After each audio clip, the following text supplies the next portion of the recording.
Hello everybody, good evening and welcome to the United Stand. Manchester United at Tottenham in what could be a top four decider. Really excited about this one. Hope you are as well. Team news is coming in. Little bit mixed team news. I did say captain returns. Was I talking about Maguire? Or was I talking about Bruno Fernandes? Well, Harry Maguire is not starting, which I think is good news because I actually just don't think you should change that back five who played so well against Brighton at the weekend. We're sponsored by Boohoo Man. You can get 40% off with the code Goldbridge. Links in the chat and you can scan the QR code. We'll talk about that a little bit later, but you can get 40% off with that code Goldbridge. I'm wearing the Boohoo Man hoodie tonight. Nice and relaxing for an evening kickoff. Fleece lined, nice and comfy. Got me Scooby-Doo pyjamas on as well. We're ready to go. How are you feeling? Let's get the team news out and you can have a good old gander at it, and let me show it you straight away on the screen here. So this is how Manchester United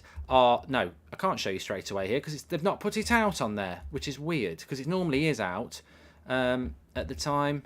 Okay, that doesn't help us. Let's have a look at the league table instead, and I will go and verbally tell you what the team news is because it's normally out by now on the stats provider, but it's not. So you know what? I've been doing this for long enough. You can just find other ways. So the team news for Manchester United tonight is David De Gea in goal. You've got Aaron Wan-Bissaka at right back. Victor Lindelof is at centre back with Luke Shaw. And then at left back, it is Dalot. So it's the same back five as the game against Brighton. It's also the same midfield as Brighton with Casemiro, Eriksen and Bruno Fernandes all featuring. However, is it the same front three? I can tell you it isn't. Marcus Rashford starts down the middle with Sancho on the left and Antony on the right. So Anthony Martial drops out of the team to the bench where Weghorst is there, Elanga is there, Pellistri is there, Sabitzer is there, Fred is there, Malacia is there and Williams is there. There is no Harry Maguire at all. I don't know. He must be injured. But no Maguire in the squad at all. Maguire does not make the squad at all. So, don't know what that's all about. Maguire, not there. I'm sure we'll get a reveal on that. Maybe he's got an injury as well. I mean, look, to be honest with you, it's...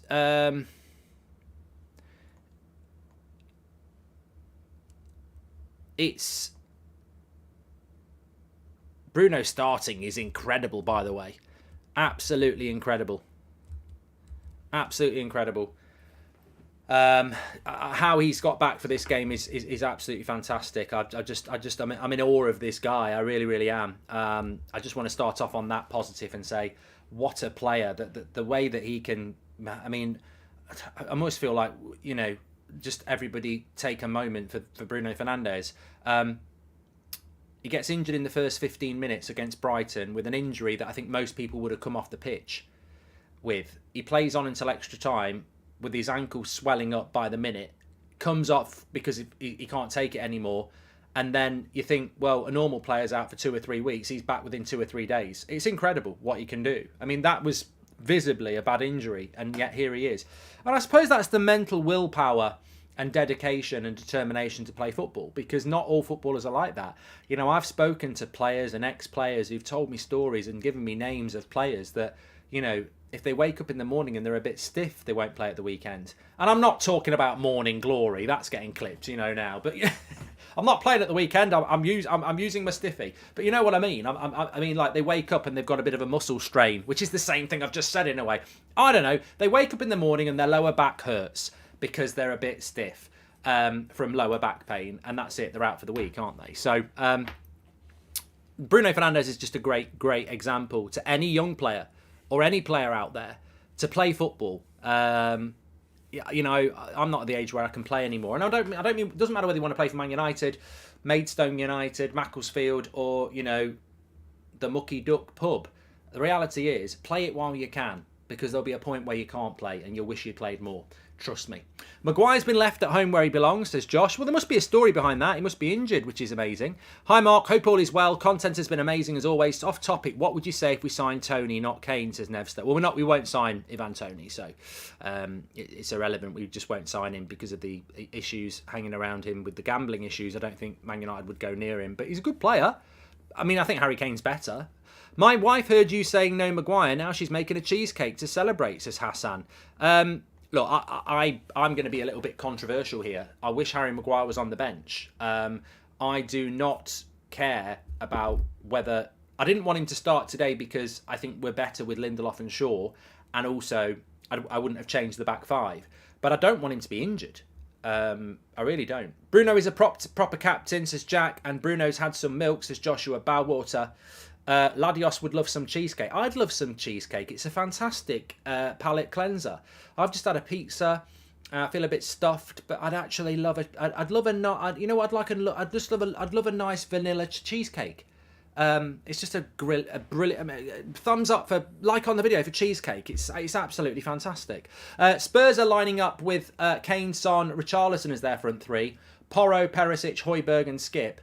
And Romero, Dyer, Longley, Forster. They're crap at the back. They're so crap at the back. We really should be beating them. This is the end for Martial for me. Love the player, but this is just crazy. Might as well just release him now because nobody would want him for the injuries, says Mon. Have you heard something I haven't heard? Maybe Martial's been kept back for Saturday. Maybe he knows he can't play him Thursday and Saturday. I don't know. We have got a massive game on Saturday. So, yeah, I don't know whether... Maybe it's just squad rotation. I don't have a massive issue with it, really. But there we go. There's the United team for you on the screen. Smash a like on video if you're happy with that. We are sponsored by Boohoo Man, just while you're looking at that. But look, I look at that Spurs side and I really don't see any issues there. Harry Kane's a good player, of course he is. No doubt about it. But, you know, I feel that... Son's a very good player, but they've not been good all season. Their midfield isn't as good as our midfield. I'm sorry, Skip and Højbjerg are not as good as Casemiro, Eriksen and Bruno. Their defence isn't very good. Wan-Bissaka against Son, I mean, another big comparison, but he's shown that he can keep on doing it. So I'm just very confident that Manchester United can get this result today. I think we had to play a different way against Brighton because Brighton are a good side. But I think tonight, you know, I don't think Spurs are a good side. And I almost hope that Spurs are going to try and put a show on because basically Spurs normally just park the bus and try and counter. Well, if they've got to come out and show put a performance on for their fans, great, because they'll open up a bit and I think we'll be able to hurt them. And Ronnie Pickering. So, yeah, I'm looking forward to it. I'm looking forward to this game tonight. And look, as I say, look at the league table. Look at it now with me and look at what it says. And that's the league table at the moment. And when you look at that league table, we've got 59 points and we've got 8 games to go. Aston Villa are 5 points behind us and they've played 3 more games. Liverpool have played 2 more games and they're 6 points behind us. Doesn't matter how many games they keep winning as long as we keep picking up the wins as well. You win tonight, you kill off Spurs. You don't lose to Villa at the weekend, you kill off Villa.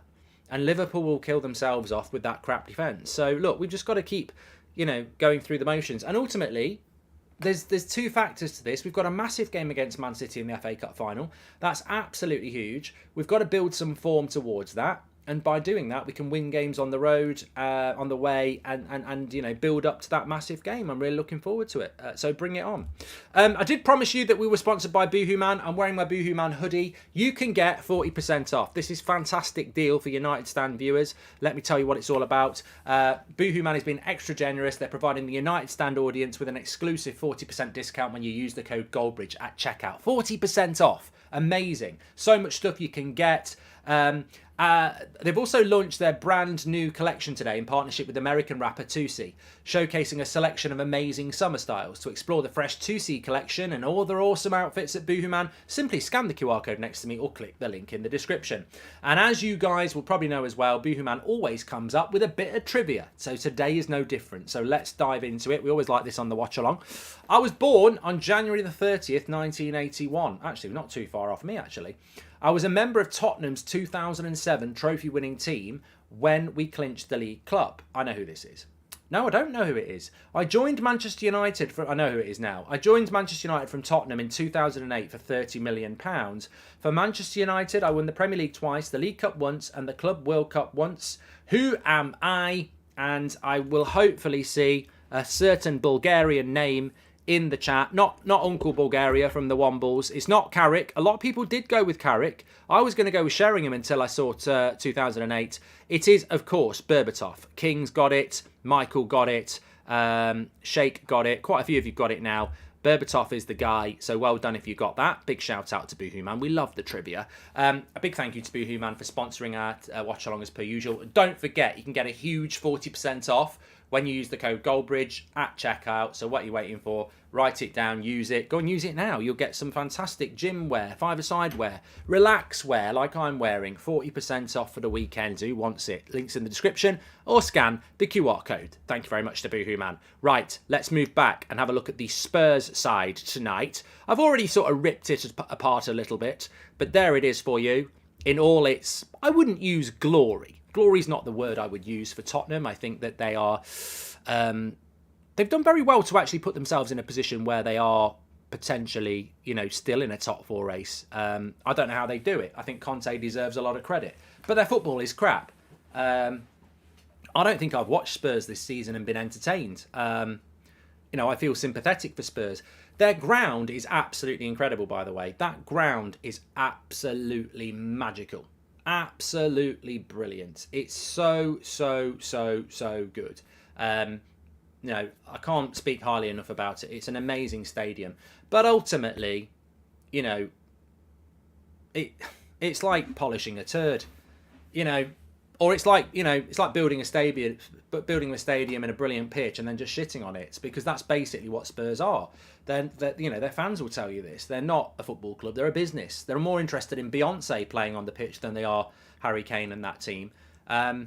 They were good at the end of last season. I think from last January to the end of last season, they were very good. Kulusevski and Son and Kane. But this season, they've been a right letdown. And look, there's a bounce back. But I loved what Erik ten Hag said when he was speaking to the press. I loved what he said, that, when you lose a game of football, that can be the fire to the opposition to go for it. But when you're a Manchester United player, no other player on the opposition should be hungrier than you are. And he's absolutely correct. So, look, I'm really, really looking forward to this game. And, look, hopefully, it's going to be 3 points, because I think if we get that, then we're in a really strong position for top four, and that's what I want. I want a bit of... what's the word? I want a bit of composure going into these last few games. And I think that's hopefully what we'll see.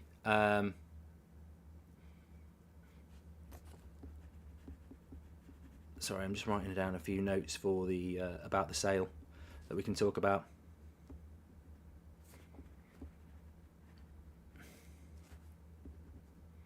But I'm happy with that team.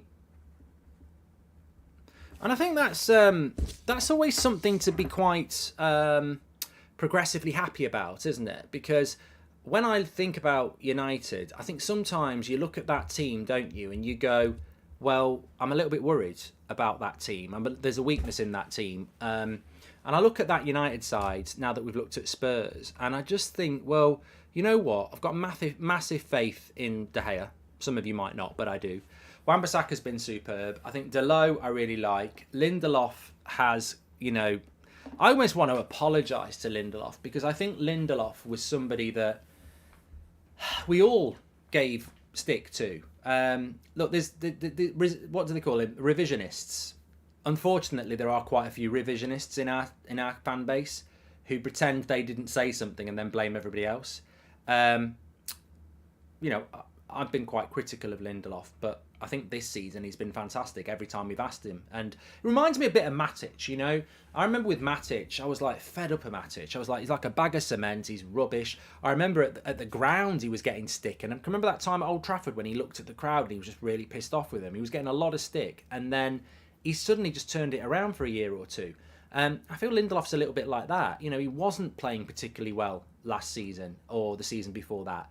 But this season, since Ten Hag's come in, he's another success story who's really responded to a coach that wants his defence to be intelligent. And I think Lindelof is an intelligent player.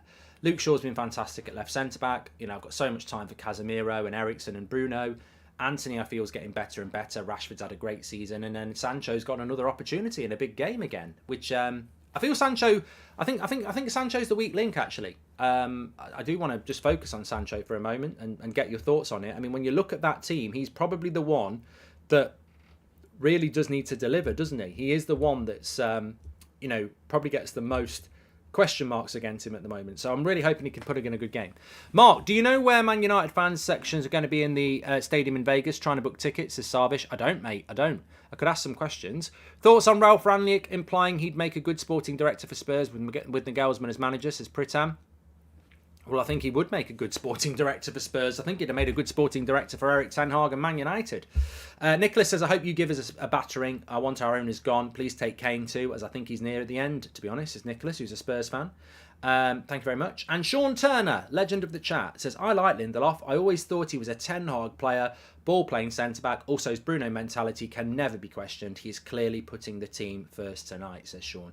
Well, I don't think he is putting the team I don't think he is putting the team first tonight, Sean, because we've got a massive game against Villa on Sunday, and then we've got a massive game against Brighton the following Thursday.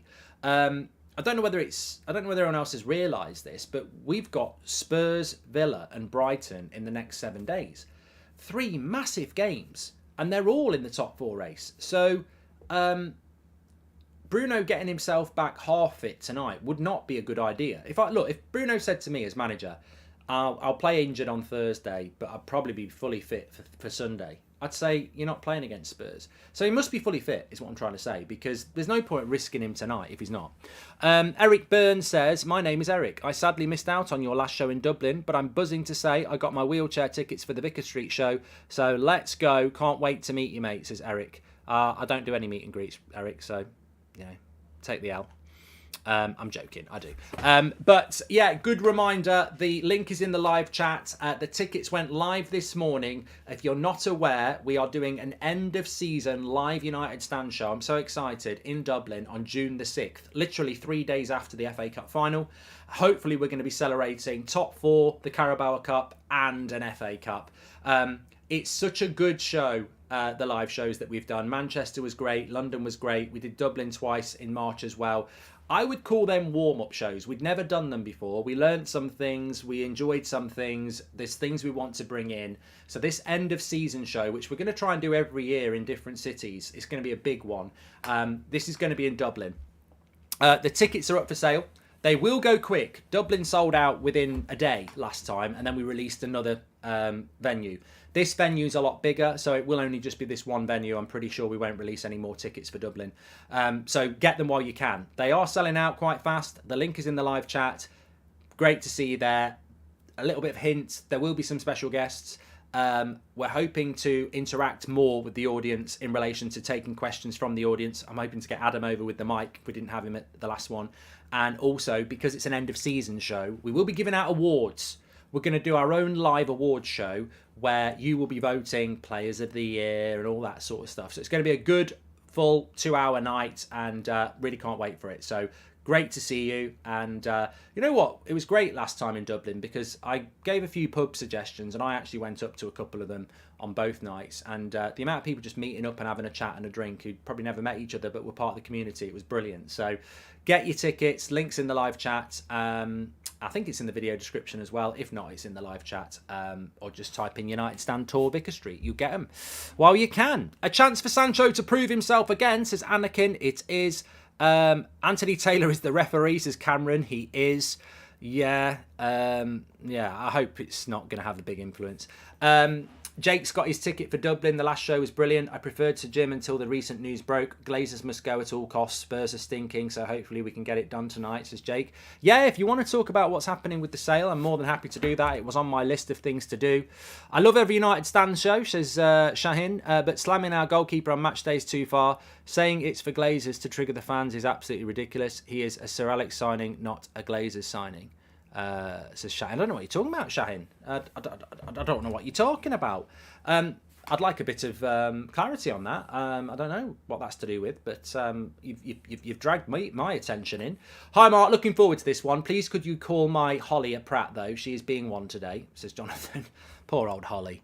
Anthony Cutting. Is Holly a dog or your wife? The reason I asked that is because my first pet was called Holly, and it was a terrier, a dog. But it can also be a name for a person as well. So he could be talking about a dog, a wife, a girlfriend. So let us know. Shout out to Holly.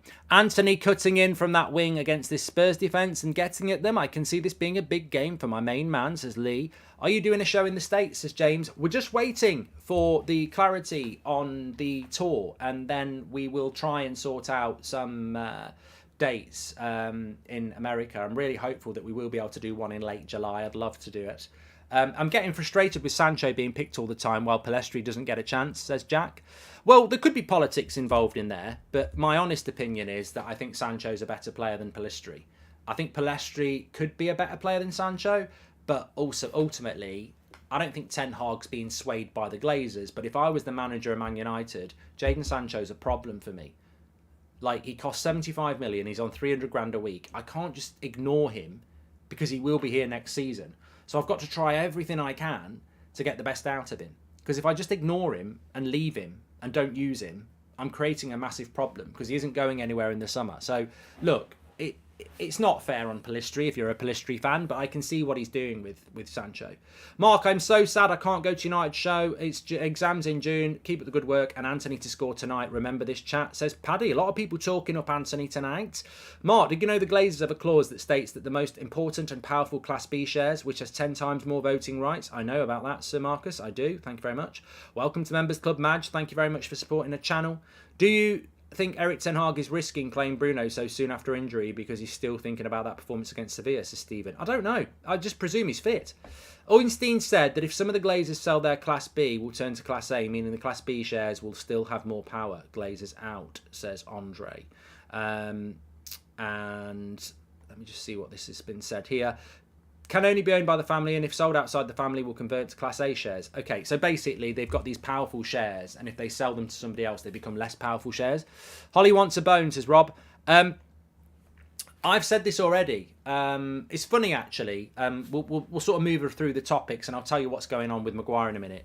But it's interesting, because I said this today. I said that, there's this story out there that Sir Jim will get 50% and Avram and Joel will keep 20%, and then 30% will be kept by the other shareholders that currently own the club who aren't Glazers.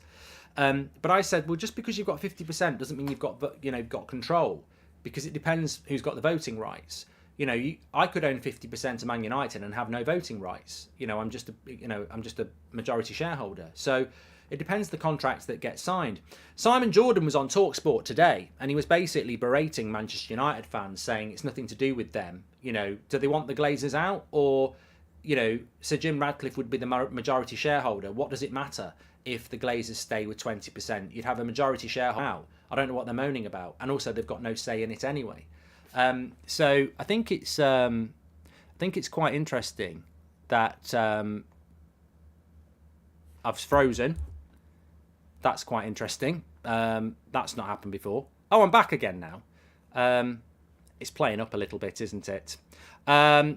Let's win it. Let's get a win today. Glazers out. Goldbridge in. Greetings from Buenos Aires, says Erland. Oh, brilliant. Love it. I love it when we get people from people who haven't contributed before. Love that. We froze a minute. I'm having to cancel my TUS membership because of a change in my financial situation, but I'll be back, says David. Thank you very much. And Madge as well. I don't know what's gone on here. I think we're all right, but bear with me. I think it just dropped out a minute. Let me see if we can get this back. This happened last night on the North London derby as well. So just bear with me a minute. I think it's gonna play silly beggars again. And I'll come back to that great riveting conversation that we had. Okay, it's doing it again. Okay, fine. You want to play? You want to play the game? You want to play? I can play this game. I know how to fix it. You think you know what you're doing, don't you? You think you're a player. I'm a player. I've played the game. I know how to fix it. I hope. He says, yeah, I do. There we go. Sorted. There we go. Lovely stuff. We're sorted there. So, yeah, Simon Jordan basically was saying that, I don't know, basically he was sort of saying, what do United fans want? You know, if Sir Jim Radcliffe's plan is to take 50% and then he'll be majority shareholder and the Glazers stay, why is that not good enough for Manchester United fans, basically? And I'll tell you why it's not good enough, because we've got every right to have to dictate what we want to happen, because it's called an opinion. And effectively, what we want to happen is we want Manchester United to be owners, to be owned by not any part of the Glazers anymore. That's what we want. And there is somebody who is offering that. So, you know, I think that's where we're at with it, really. Let me just pause that. I've been following United Stand for a long time and now I'm finally a member, says Maj. Keep up the good work and greetings from Sweden. Thank you very much. Really appreciate that, mates. Thanks for tuning in. And UKG Chris as well. Thanks for subscribing there. So, look, at the end of the day, there might be people out there who go, I don't mind. I want Sir Jim. I don't care if he keeps the Glazers for 20%. But I don't want that. That's my opinion. You know, I respect all United's opinions, fans' opinions on what they want. You know, I call it the Robert McCormack effect. We very rarely agree on anything, but I still respect the guy because he's got an opinion that he communicates quite well. There is an option to remove the Glazers completely. That's the option I want. Jack Strand is a legend. He's just gifted 10 United Stand memberships. What a lad Jack is. Jack the lad. Make sure you give him a W in the chat. Much love from Singapore, says Dan the Man, 1986. It's 2:30 a.m. here. Hopefully it's worth staying up for. Keep up the good work, Mark, anytime you're doing an Asia tour. Well, next time United do one, probably. I was referring to Beth's video, says Shaheen. She knows fans despise the Glazers and it's being used to slam De Gea. He's a Sir Alex signing, not a Glazers signing. I don't think criticising him on top 4 match day helps, says Shaheen. Well, look, I don't... thoughts on Carragher's comments, says YJ. Oh, I don't know. It's a closed shop, isn't it? Gary and Jamie chat, and yet they haven't spoken about the Sir Jim at all today. It's very disappointing, actually. They've spent the day chatting about, you know, eras of the Premier League, and yet Manchester United have been owned for 18 years by the Glazers, and neither Carragher or Neville decide to say anything about it today, that they might be staying because of Sir Jim. So, you know, I don't know. As I say, I think they operate in a very scripted world. And you know why I think that. It's not my fault, you're wrong every time, says McCormack. Thank you, Robert. I'm glad to see you here. No surprise if the Glazers request for a 4th bid, says Anakin. Who knows? Who knows what's going to happen? Lee Fletcher. But no, just going back to that, look, Beth doesn't like De Gea. I don't really understand it, of course. You know, I would sell Maguire, but I'd rather he was on the bench tonight. I don't want him injured. I think we need to use what we've got. Reed says, why is Maguire not on the bench? I don't know. We're just trying to find out for you. He's not suspended. We would have known that. So he's definitely not suspended. I think that he got injured in training, according to Simon Stone. So Harry Maguire injured in training, which is weird, again, because you can criticise Maguire. You can say he's not good enough, and that's absolutely fine. But ultimately, he is a player that doesn't normally get injured. So, you know, that is a concern, isn't it? How long is that injury? Will he be back for Saturday? We really probably could use Maguire in the next couple of games, because it's a lot of games to play for Luke Shaw. I'm not worried about Victor Lindelof, but Luke Shaw isn't always super fit, is he? He can pick up a knock. So it might have been an idea, if we can win tonight, to play Maguire against Villa at home. I think Maguire tends to play better at home than he does away, a bit like Man United. So, but look, he's not available tonight, so we've got Lindelof. And look, for some people, they might be quite happy about that. You know, McTominay, Maguire, neither available, both injured. You could say, well, that's good. I disagree. I think that we need as many people available as possible, and we've got to trust the manager to pick the right players. But yeah, no Maguire. He's injured. So The bench has got Brandon Williams on it and Malacia on it. If we win today, we get top 4, says Lil Chris. Can we recall Eric Bailly, says Ross? I don't think so. I think Maguire tends to be best when he's on the bench, says Chase the Ace. And Maguire is out because he's not good enough, says John North. No, he's out because he's injured, basically. That's the truth of the matter.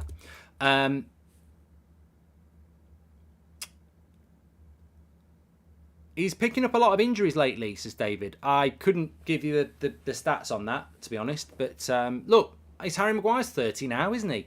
I always said that. I think when you're a big unit, and what I mean by that is, you're well over 6 foot and you're quite heavy-footed. I think it's natural that when you hit your 30s, you will start to get more injuries because you've been pounding the ground, for the last 15, 20 years. Casemiro to Bayern, just saw an article from The Sun, one of my favourites. Forgot we paid 70 million for such a good player at that age. What do you think, says Jay? Yeah, he's not going to Bayern. And hi Mark, hope you're well. First time donating, keep up the good work, says Ben. Are the United Stand planning a tour at Belfast anytime soon, says Ben. I think we were looking at Belfast. I really wanted to do Belfast, but there's a few things we're looking at the moment. But as I say, the Dublin one is set in stone. June the 6th. Get your tickets while you can. Live chat. We can't keep wasting time. City will destroy our record, says Paolo. Qatar in. When was the last time we signed an English player and was a success? Cheers, says Paolo. Last English player we signed that was a success? Oh, God. We didn't sign anyone English last summer, did we? Malacia, Martinez, Anthony, Casemiro, Ericsson. No. Previous summer, Sancho, Varane. Not been a success. I'm going to say Luke Shaw. Luke Shaw? I mean, Wan-Bissaka's come good now. I did the Old Trafford tour a couple of weeks ago and it broke my heart to see it in such disrepair. A blemish on our beautiful club, says Adam. I haven't done the Old Trafford tour in about 20 years and they probably haven't changed it. Glazers have a clause which states that any non-family member who owns Class B shares, Glazers would become Class A shares if Glazers are there, says Mario Franco. See? It's all a scam. Brandon says, I just hope that neither Lindelof or Shaw get knocked up tonight. What's going on, Brandon? I know London's got a high crime rate, but we don't want anything like that. Because if that happens, it's Casemiro as centre-back. Thanks, Brandon. Can you stop... Okay, let me just get rid of you. Hello, Mark from Iceland. Who do you think we will win the Milan derby? And do you plan on doing a show in Iceland? I'd like to do a show in Iceland, Ald. I would like to do a show in Iceland or Norway or Sweden because I know that there's a massive sort of Scandinavian and that area of the world. I know Iceland's not near Norway, but well, I suppose it contextually is. But no, I'd love to go over and do stuff there. Lamar Edwards, thank you very much for joining the members club. Really appreciate it. Can I just say as well, we're really close. You can see it in the top corner. We're very close to 640,000. So please do subscribe to the channel. Bottom right hand corner. You're all very welcome. Thank you very much for getting involved. I hope they don't get pregnant, says Gazzy. Who is a member. This was always part of the Glazers. Start going public. Unbelievable, Mark. Can I just say, when it comes to the Manchester United ownership, the next 24 hours are going to be quite big. I mean, make sure you subscribe to the channel and you've got your notifications on because there will be big updates coming through in relation to Manchester United. And the sale in the next 24 hours. There is absolutely no doubt of that is going to happen. There's just absolutely no way that won't happen. It will get leaked what's going to go on. It happened last time. And I think tomorrow night might be quite an interesting 8 o'clock show because I think we'll know stuff by then. But look, I don't know. I don't know how it's going to plan out, really. I'm still very confident on what I said last night that Al Thani will get hold of the club. But, it's a mess, isn't it? It'll be a mess. And I think, look, there's so much good work been done by fans. If you look at the protests on Sunday that the 58 have organised, there's so much good work been done there. And I think the message is quite clear from most people who've actually spoken on this. It's full sale that everybody wants. That doesn't mean the Glazers stay with 10%, 20%, 2%, a season ticket. It's a full sale because it's there. if we didn't have an option for a full sale, and this is why I take issue with what Simon Jordan said. United fans can want what they bloody want. They can want the impossible. It's up to you what you want. Nobody can tell you that you're wrong for wanting something, even if it's not there. But the reality is the option is there. Qatar is there. Al Thani is there, and he wants to fully buy the club. And that's what the fans want. It's there. So United fans can't be criticised for saying they want a full sale when there's somebody wanting to buy the full club. And that's the majority of what people want. So, that's what the protests are about on Sunday, if you're at the match. It's a shame it's not on the TV on Sunday. I didn't realise that until this afternoon. The Villa game's not actually on the TV in the UK, but it will still get a lot of coverage. When fans don't go into the ground for 18 minutes, that's still going to get a lot of coverage. But that's what this is about. It's about the Glazers out. It's not about part of the Glazers out. It's about all of them out. Wish we came to Melbourne, Australia for the pre-season last year. I hope you come in the future, says Faye. I'd love to. United posted on Instagram a transition from Old Trafford to Tottenham Stadium, and it's night and day. I love the history of our stadium, but we're a big club and we deserve an upgrade, says it. Look, I can't help but look at that Spurs ground and go, wow, it's incredible. All you do is watch-alongs, yeah, and I love them. Like watching with a mate when I drag myself out of bed at 2 a.m. for each game, says Alejandro. Jonathan Matson, thank you very much. Welcome to the Members Club. And thank you for everything you do, Mark. All the best from Austria. Come on, United Glazers out. Mate, look, can I just say, everyone's got the choice to make in a respectful way. That's just the way it is. There's a few people said to me, are you going to the protest on Sunday? No, I'm not going to the protest on Sunday because, you know what?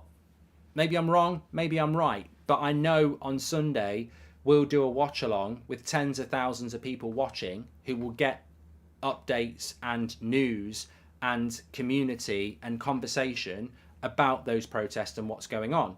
And people will say, well, they could see it on the TV, they could see it on Twitter. But a community is a very powerful thing when it's interactive. And we've done it with every protest. Adam will be there, people will be there, we'll have footage, we'll have pictures, and we'll put them on our socials.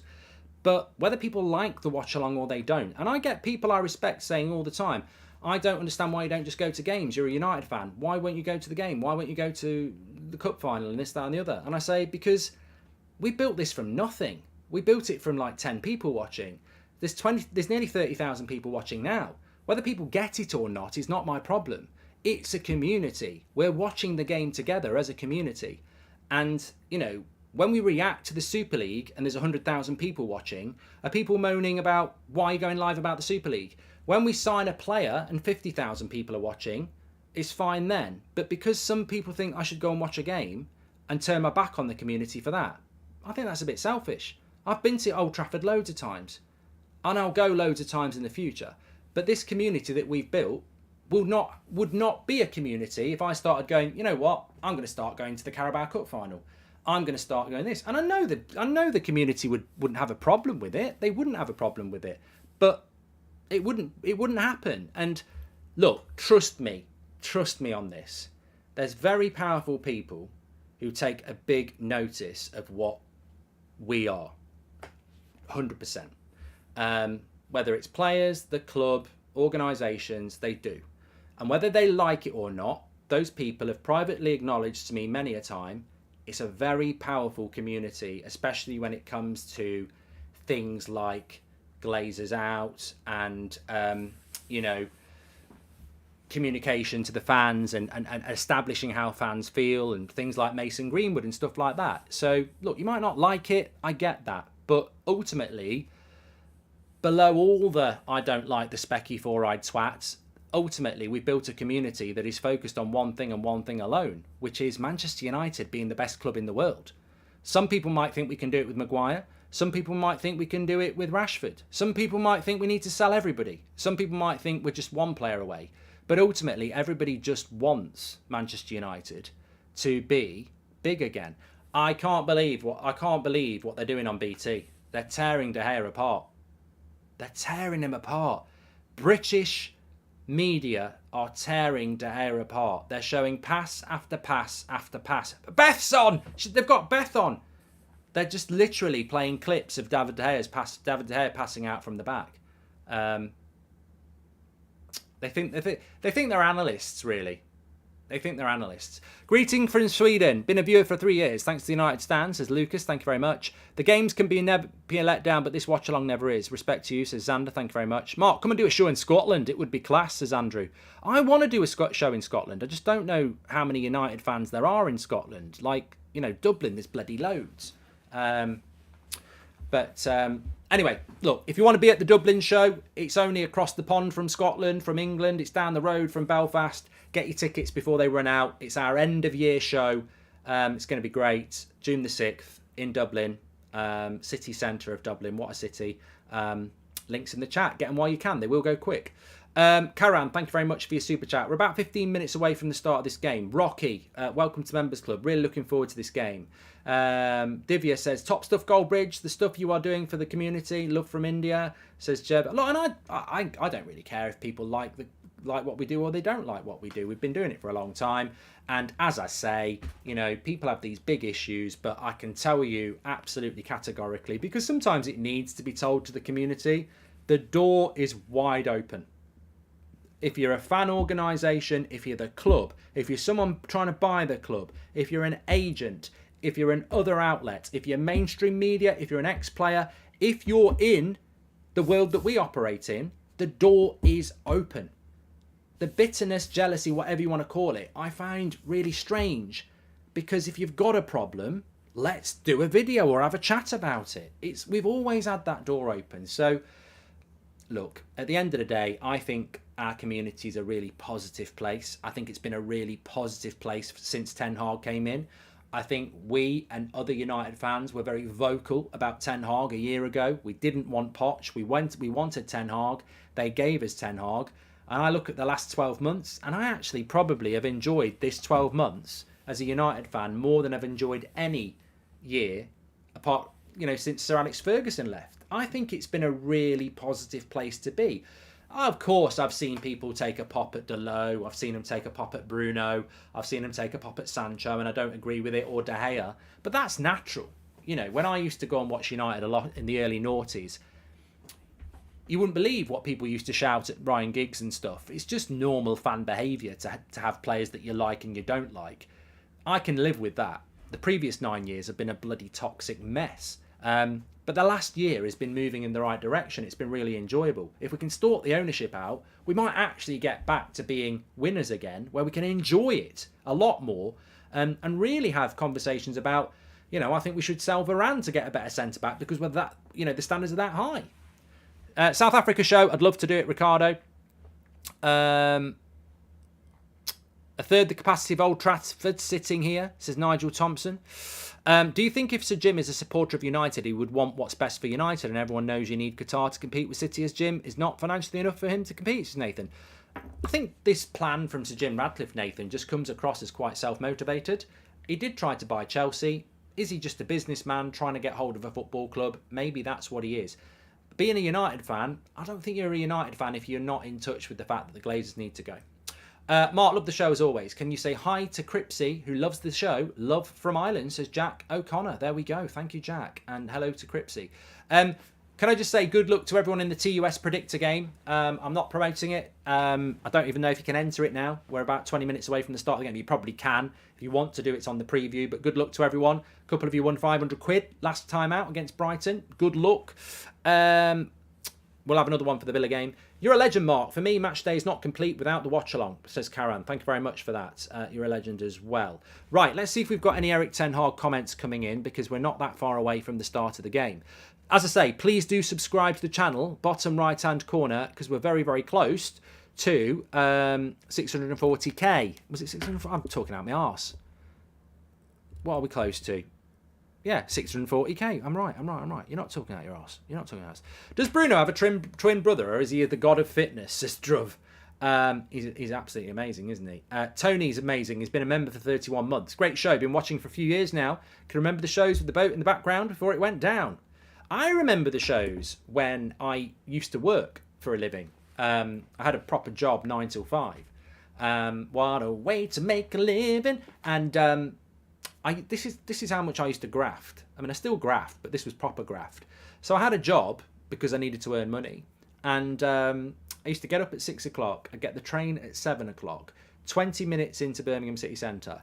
On that 20 minutes, I'd be on my phone figuring out a morning show, making my own thumbnail, setting it up as a live stream. I'd get off the train, a stop early to walk half an hour up the canal. And on that half an hour, I'd do the live show before I got into work.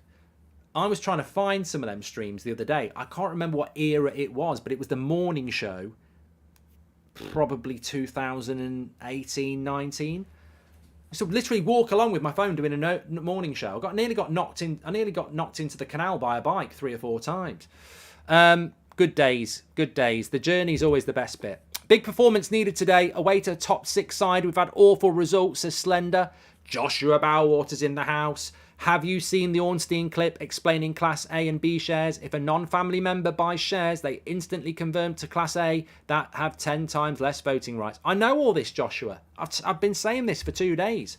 People have told me, don't worry. If Sir Jim gets 50%, he's got more rights. Bullshit. Read the fine print. Karan, welcome to the Members Club. The not wanting to wait too long for Kane is definitely coming from Ten Hag, learning from the De Jong saga. Now we need the right people to back him, says Dowell. People say De Gea cost us because of distribution. I think if it wasn't for his world-class saves, we'd have been out all cups and like 6th in the league, says Lee Wild. Well, look, I just think with De Gea, let's get behind De Gea. Let's see what happens in the summer. So Ten Hag has been speaking. This is what he's had to say. He said that, of course, Bruno is ready. He's tough. He takes responsibility. He wants to play. He's a big player for us and he makes a big impact in every game. He's our captain, so we're really happy. Sancho for Martial. He says we have to manage Martial. Besides, Jaden's doing very well. Anthony Martial too, but we have to choose from a tactical point of view, and we made this choice today. I think he's managing his fitness, if I'm being honest. He said there will be a lot of energy on their side, but it's not about them, it's about us. They want to react, but we want to play our game. So we don't have to think about them, but to us, to the work to be done and to our performance. On Maguire, he said a training injury, but we have proved we can sort it out, so I'm convinced we can today as well. There we go. So that's the updates from Erik Ten Hag. And, I think the big line is Bruno is our captain. And that's what it's all about. Very, very interesting. Very interesting indeed.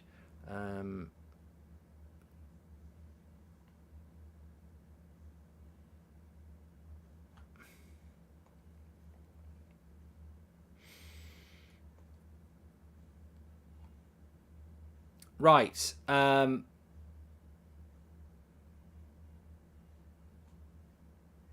it is interesting what's coming out about the Glazers because, all this stuff about Class A and Class B shares, it's already well known. And this is why I was saying it last night. People are going, well, if Sir Jim buys 50%, he's got the power. Well, he hasn't got the power because he's buying the percentage from the Glazers who could well say you can have 50%, but we're keeping 50% voting rights, so we'd all have to agree on stuff, which is probably what would happen if I'm being honest. So, yeah, let's see what happens with that. Okay, so we're getting 10 minutes away to the start of this game. Excited, looking forward to it. I hope you are as well. Please do subscribe to the channel. Bottom right-hand corner, the United Stand. I think it's going to be a very interesting 48 hours. We're 10 subscribers away from 640,000, so please do subscribe. Bottom right-hand corner to do that.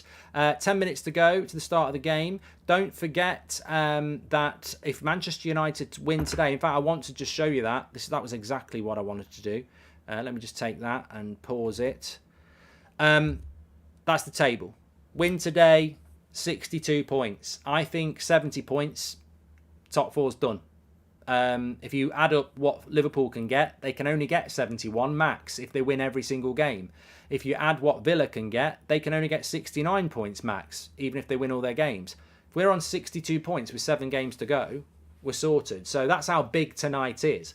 The flip side, and there's always a flip side, we lost to Arsenal away. We lost to Man City away, and we lost to Newcastle away. We lost to Villa away. We lost to Liverpool away.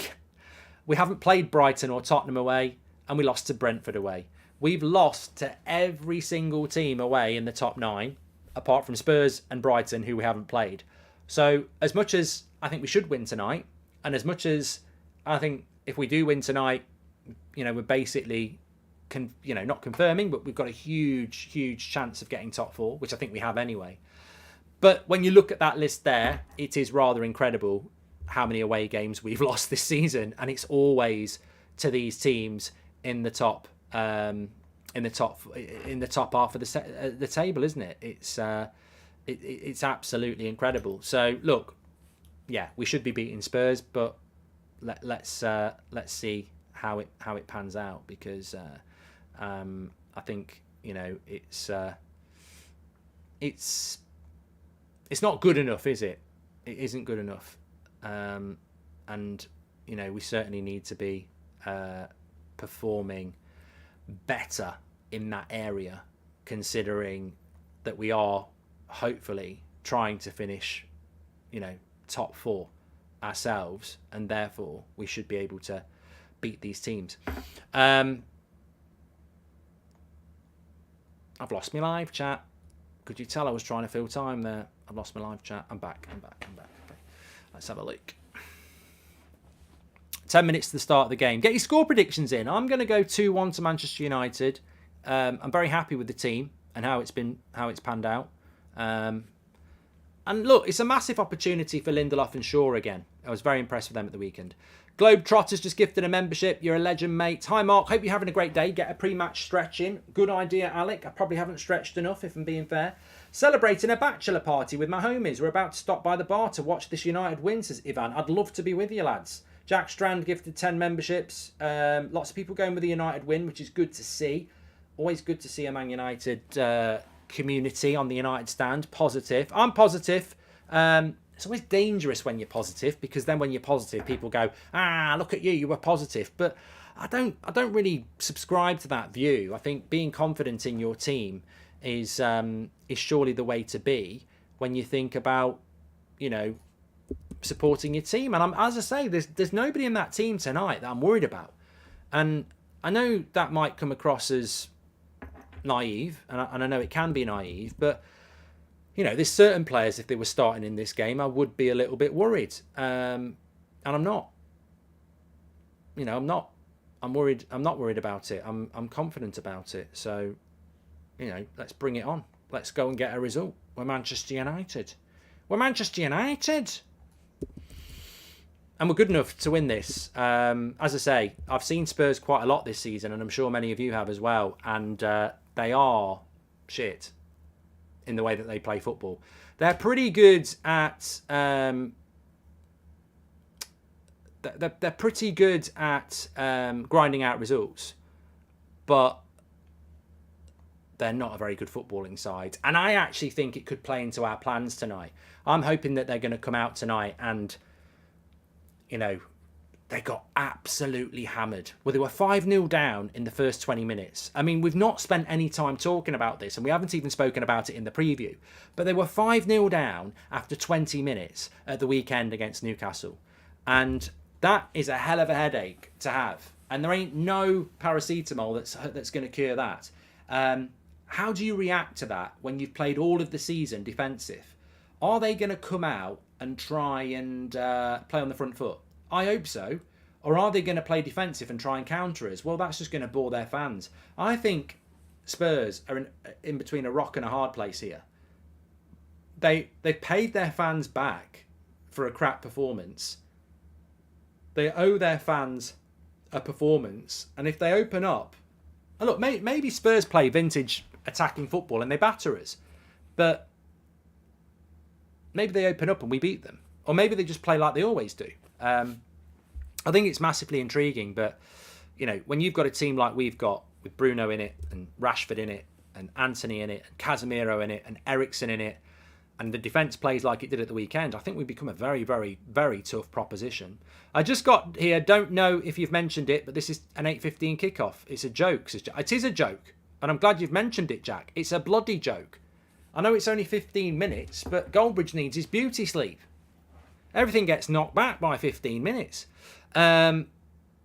Stephen Warnock on the commentary for the match in the USA. Can I get a bloody hell mark?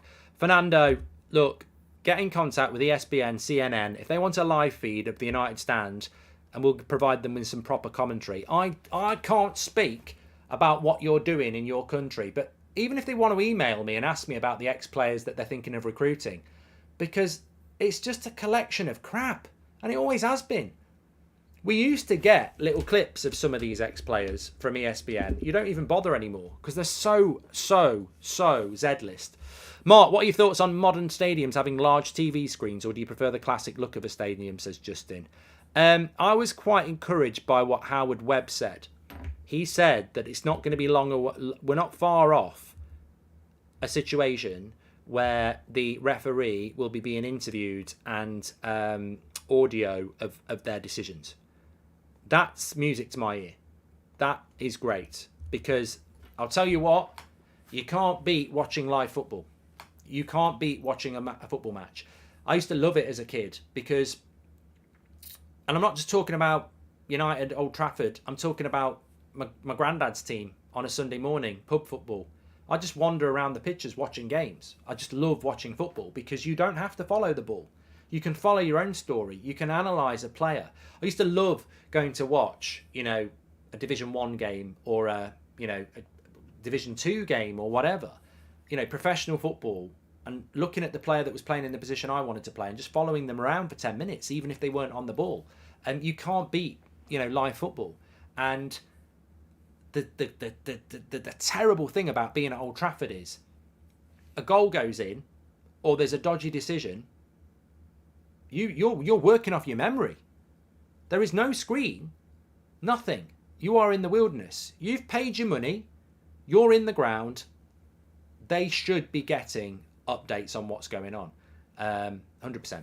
Would you believe me if I told you my sister and Bruno's sister worked together in a supermarket? I'm here in the UK, so never met him, says Vita. I would believe you. They refunded tickets, then removed loyalty points, says Stan. New Star Wars game out tomorrow, potentially 11 PM, streams back tomorrow. Be good to have fun, chilled out gaming, 11 PM streams back, says Rihan. He's like my manager. Liam Carsey, welcome to the members club. You're a legend, mate. We're close to 2k subs, Mark. Can you help, please? We always watch you. That's Finley and Nicholas Sunday football stuff. Check it out. They're nearly at 2k subs. Ten Hag was asked about why Harry is not in the team. This is unbelievable, says Drub. And I feel like Bruno's going to get a couple of goals, says Bradley. Want to see United secure top 4 early this season.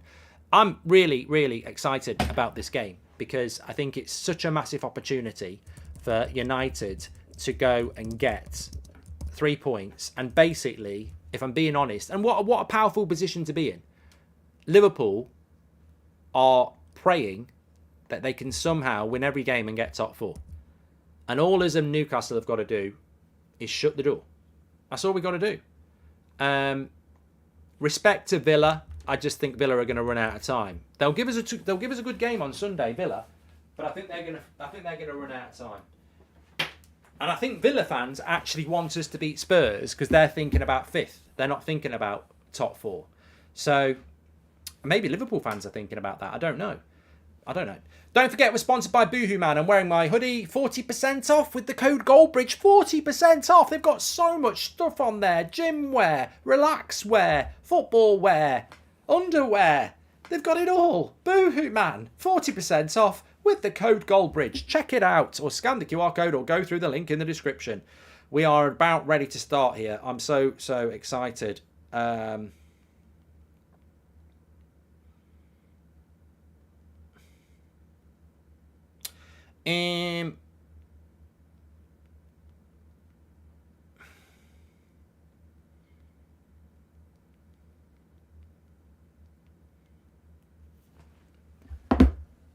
Newcastle are winning. Of course, there's other games going on tonight. Thank you very much for that. Never even thought about it. I will keep you updated with what's going on there as well. We've got a timer for you. Newcastle are playing against Everton at Goodison Park. Everton need to win that. There will certainly be hope that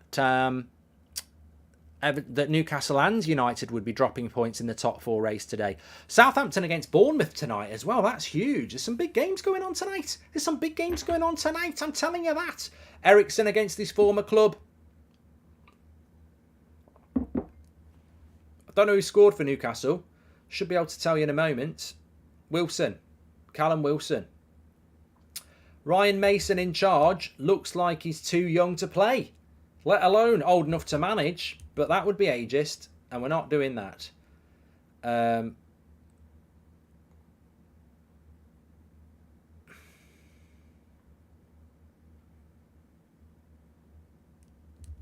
Let's get ready to rumble. Let's get ready to rumble. We'll get ready. We get steady.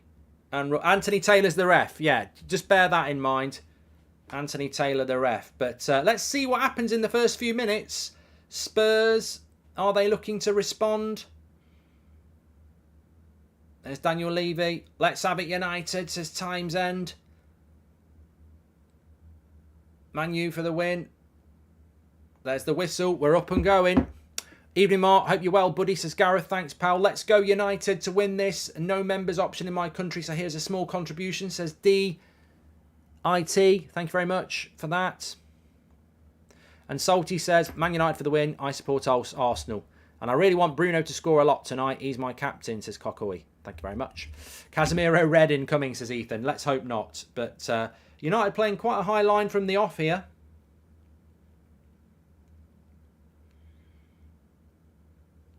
I've just missed something here that I need to do.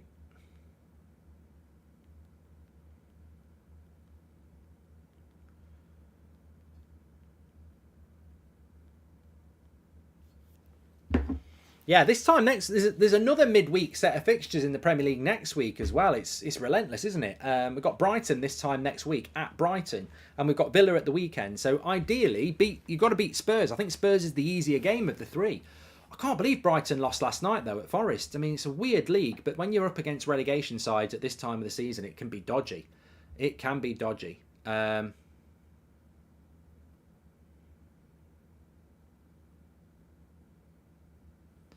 But here's Luke Shaw.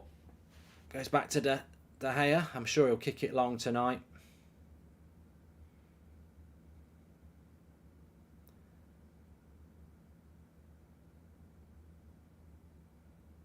Just got to get hold of the ball here because we don't want Spurs getting up for the crowd. Nice bit of possession from United in the first few minutes here. Anthony, go back to Wan-Bissaka. That's it. Let's just keep the ball. Kill the game. I've played the game. Spurs will want the ball here. Passing the ball around the back four is not a bad idea when you're at home, when you're away from home. Let's just knock it about. Interestingly, Son's playing on the right tonight, and Richarlison's gone to the left. So Son shit his pants before the game's even started. Doesn't fancy a bit of Wan-Bissaka. Wan-Bissaka moving it down the right-hand side here. And Richarlison up against Wan-Bissaka then. Hi Mark, I could have gone to the match or watch it on TV, but I'd sooner watch along with you, buddy. What anyone else said, what anyone else says, says LJC. Thanks, pal. Newcastle winning 1-0 at Goodison Park. There's Sancho with a bit of space out on the right-hand side. We need a good game from him tonight. Not a good cross.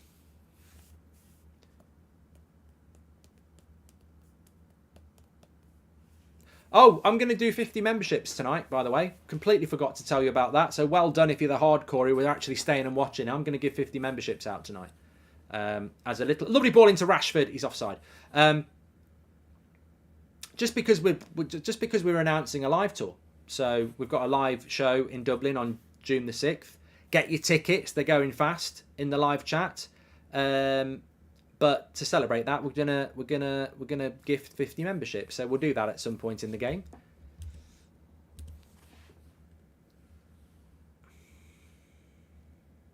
Hope all is well, Mark. I'm worried, says Des. What are you worried about, Des? Has she found your phone? A up. That's from Lem. Thank you very much. And do you see Chelsea winning any games, says Chris? I don't think it matters now. Their season's destroyed, isn't it? How to destroy a football club.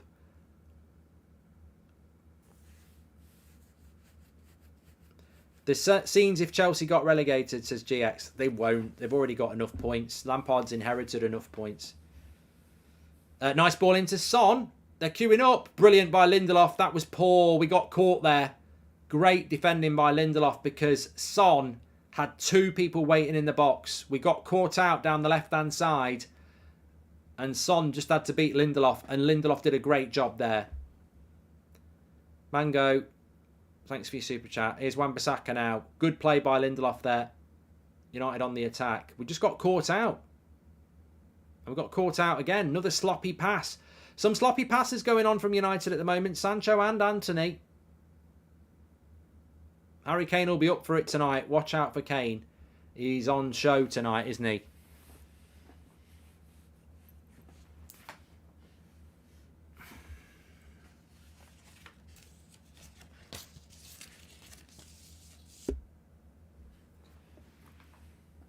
Worried we'll drop points. We're so poor, says Des. No. We just won a bloody cup semi-final, mate. We're fine.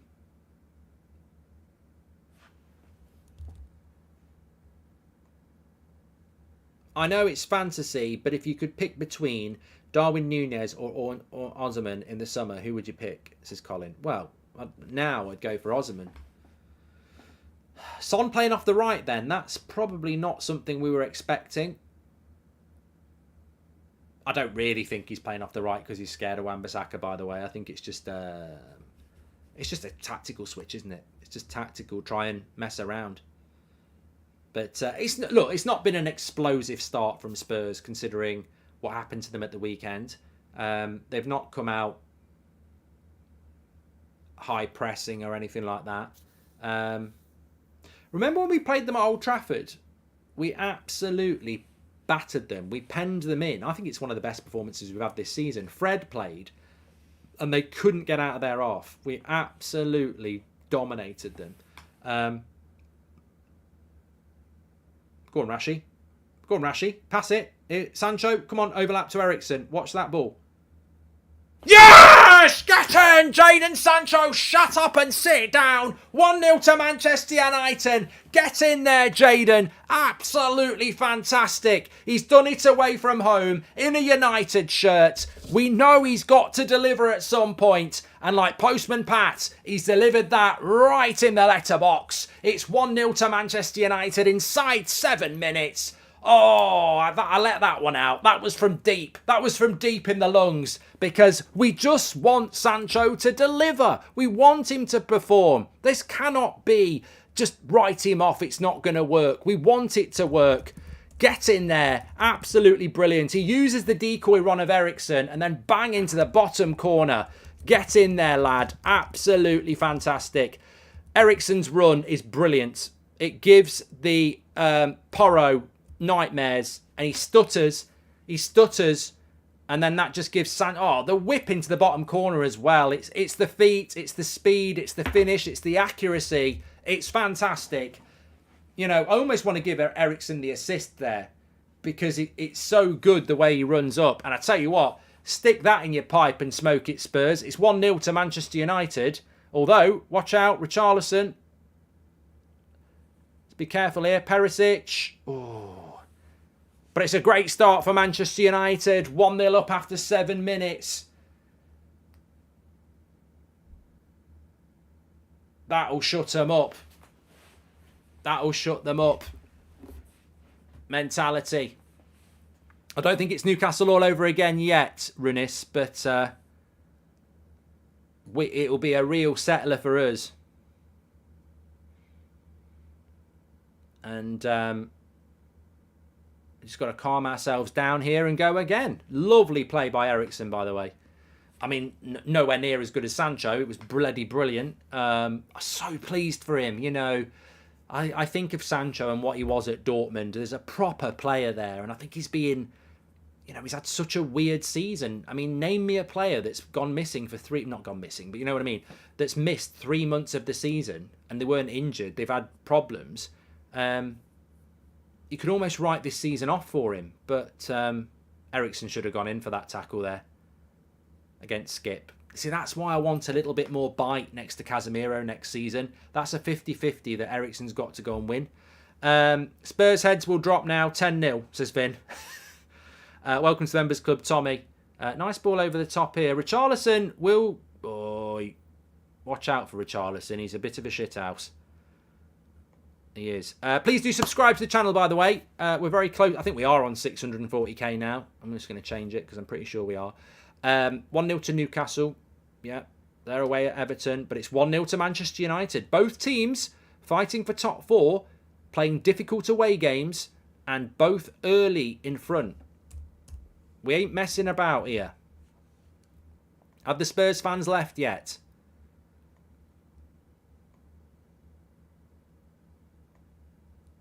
Well, this is like...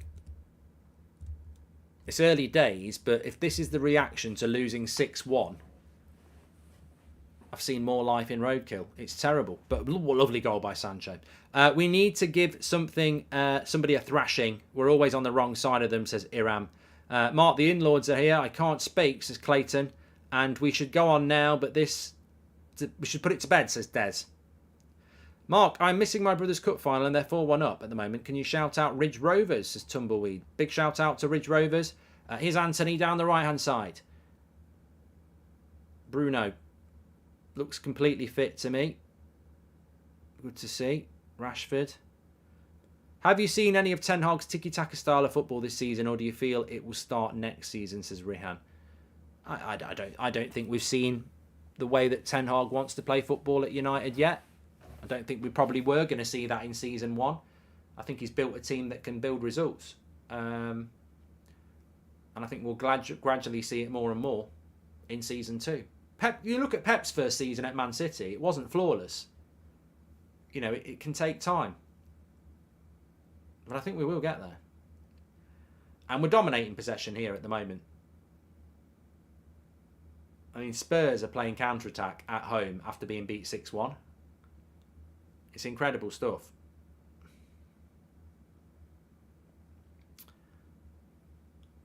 Oh, ref. Got to give the foul there. Rashford might as well have a shot from here as well. It'd be nice to win away from home today, says Enjoy Writing. It would.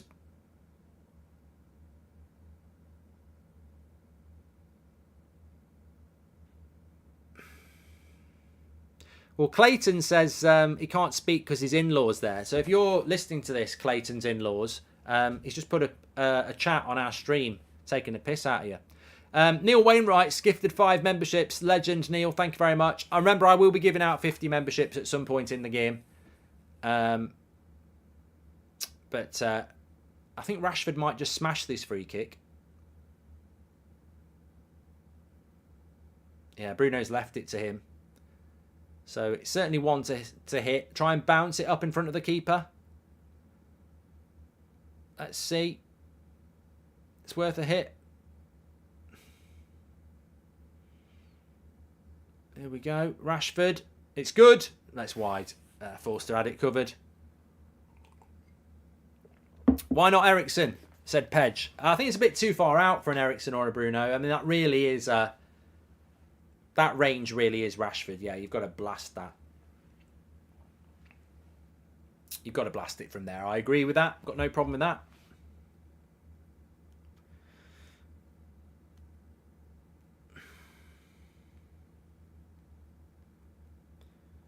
Bank holiday weekend in the UK this weekend. Which means we get a Monday off. And then we get the next Monday. Oh, Richarlison's in. Stand him up, Lindelof. Stand him up. Good save by De Gea. Well, straight at De Gea, to be fair.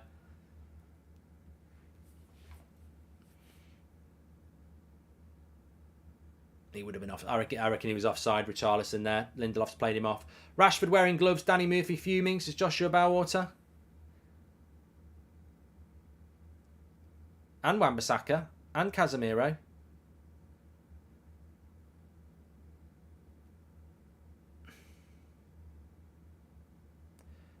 Well, yeah, well, that's what I mean. It was... Didn't he have a pop at Martial because he was wearing gloves?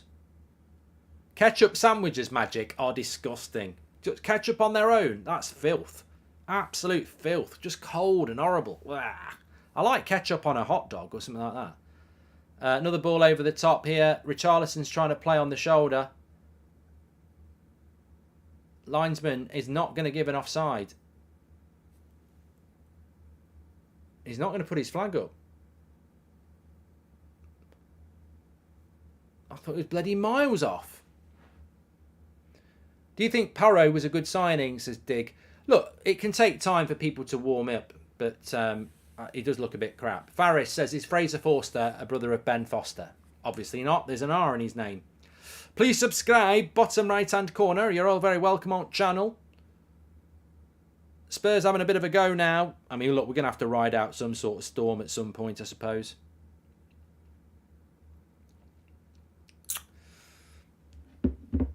What's your opinion on cheese?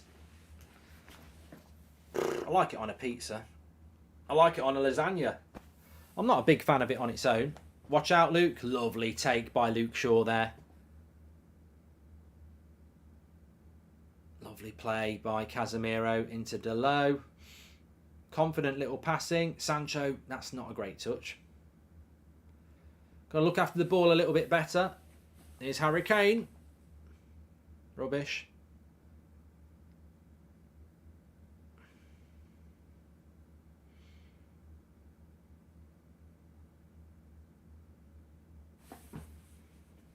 I think there will be some reaction from Spurs at some point. I mean, it doesn't matter where they are in the league. When Man United come to town, everyone steps it up.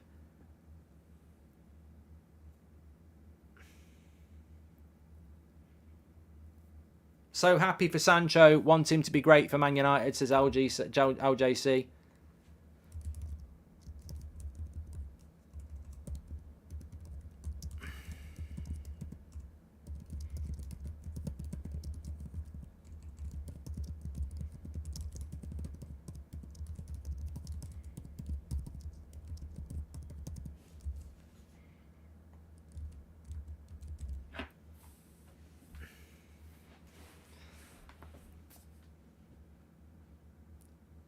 Nice ball into Richarlison by Son. Going to whip a cross in. Good take by David De Gea. I've got no problem with what United are doing here at the moment, because ultimately we're 1-0 up and we're away from home. And, you know, if you understand football, we want to catch them on the break now. You know, let them attack us. They were always going to sit back. Let them attack us and we'll hit them on the break. Nice play by Wan-Bissaka. Interesting cross. Jadon should be fighting for that. Goal kick.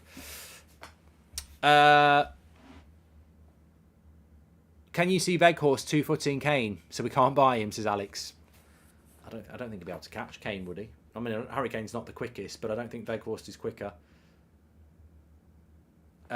Juz Lee just wants to say thank you. Thanks, pal. Do you think City will win the treble? And if they do, should we care? Well, yes, we should care, Alexander. And no, I don't think they'll win the treble, because I think we should do everything we can to stop them. Here's Sancho on the halfway line. Moving out left. Needs a bit of support. Delo gets the nitro on. Sancho goes back to Eriksen. What do you think about Vanderson, that United have been linked to, says Dan Clark, another right back at Monaco? I don't really know much about him because he plays in the French league. Funnily enough, I was playing my FIFA career mode today on Twitch, and he was playing for I think he was playing for Wolves or something like that at right back. But we just keep getting. The thing that confuses me is we keep getting linked to right backs. You know, you've got Delo playing at left back really well. You've got Wan-Bissaka playing at right back really well. I mean, are they not the two perfect right backs to have? You know, and Delo can play left back as well. I just think, why do we need to spend money on a right back? I mean, it's as exciting as it is confusing that Ten Hag thinks we can actually improve in that area when we're already very good. Here's Anthony. Drive, Anthony, drive into the space. Look for the pass. Into Bruno. Look for the pass. Sancho. Oh, it could have been 2. It is 2. It's off the line. Oh, took 2 bites at the cherry and it could have been 2-0. Sancho probably with an easier chance than the goal he scored. Lovely ball here, but look at Luke Shaw. Great recovery pace there.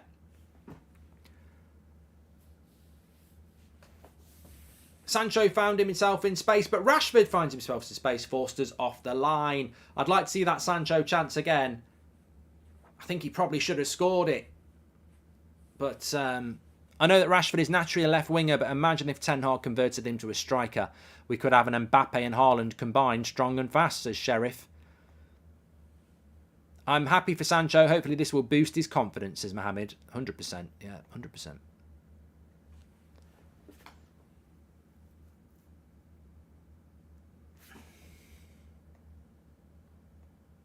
It's 1-1 at Everton, by the way.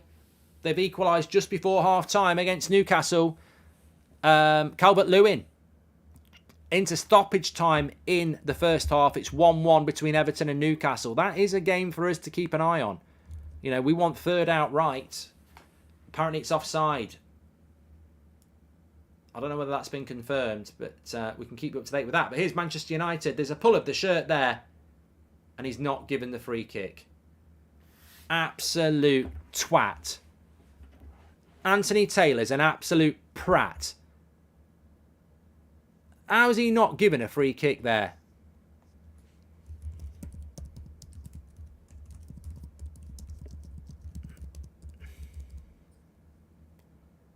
It was a good block by Romero. To be fair, Sancho's not done anything wrong there. It's two good blocks. Was it Yeah, two good blocks.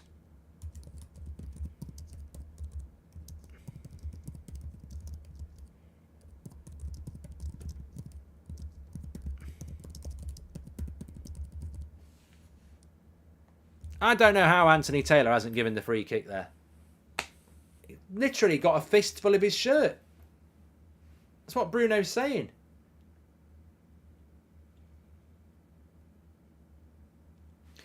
United will always be the first club to win the treble. That can never be taken away. Won't happen to City this year. FA Cup is ours, says James. I hope so, James.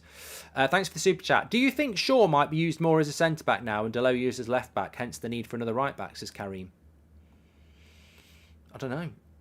Do you think Eriksen should retire from international football like Varane did, says Kenneth? Well, I think it's a very personal choice. I don't think we can insist on that. What happened with Malacia? Shame he's benched for Delo, in my opinion, says Jonas.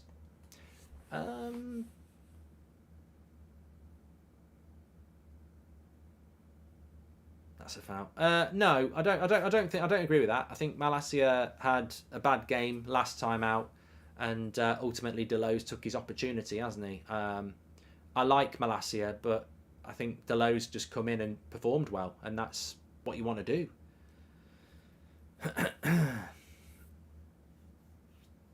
21 minutes here, Man United leading 1-0. Need to get the next goal here. Definitely another goal in this game.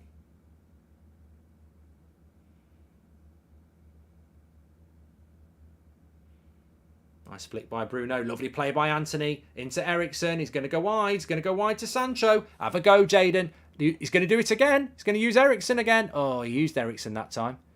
There's balloons on the pitch. Lovely play from United there. From De Gea all the way through to Sancho. Lovely quick play.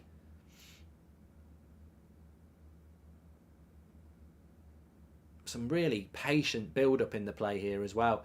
And you know what? Rashford down the middle probably works better in this system because you've got Rashford on the left. He's not as intricate as Sancho. And some of the build-up play we've seen between Sancho, Anthony, Eriksen, Bruno, Casemiro has been really quick. You know, one-touch, two-touch passing. And Rashford's just the focal point of the attack. You know, you take him out of the build-up play, which is not a bad thing with Rashford sometimes.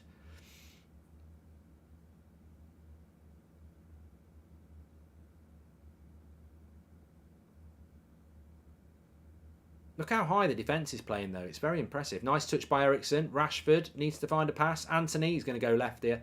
Bruno, good block. Good play by United, that. Moving it around. Nice, simple passing. Nice to see. Nice to see. Victor casually pocketing Richarlison so far, says Pentels. Compare the 99 run in Champions League and FA Cup and winning the league on the last day to City's easy opponents and open checks. Nothing will match 99, says Shahin. Thanks, mate. Corner to United. Probably not going to score from corners. Same as at Sunday, really. We just don't have any height in that team. Casemiro. There's just not really any height in there.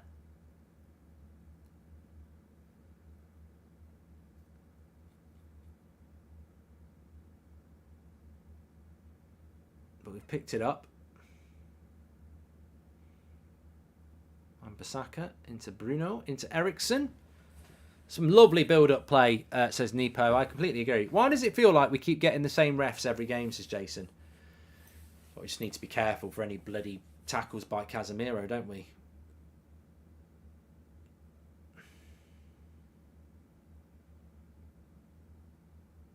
Rashford can be greedy off the wing at times, says Enjoy Writing. I know, that's what I mean. In a game like this away from home, it probably works quite well using Rashford up front. Because lovely play by Bruno. Lovely flick. Goes for the shot, and Forster is forced to put it out for a corner. Mark, if I've seen referees do the weird look at the eye to the players in 4 different games, surely they've been told to do it to be more intimidating, says Mats. Yeah, being show him who's boss. Oh, you're hard. Good shot by Bruno. Thanks, Patch Pockets. Appreciate it. I don't know why people think the City treble is that easy. They have to play Real Madrid twice. They always get dodgy wins, says Abs. Another corner for United here. He wants to go short to Sancho. I think he's going to put it in the box. He has gone short to Sancho. I think it's a good idea to put short corners in. Eriksen, that's a good cross. Casemiro on the back post, lays it off. Another corner, an offside. How can Casemiro be offside when he doesn't touch the ball? Making it up as they go along it.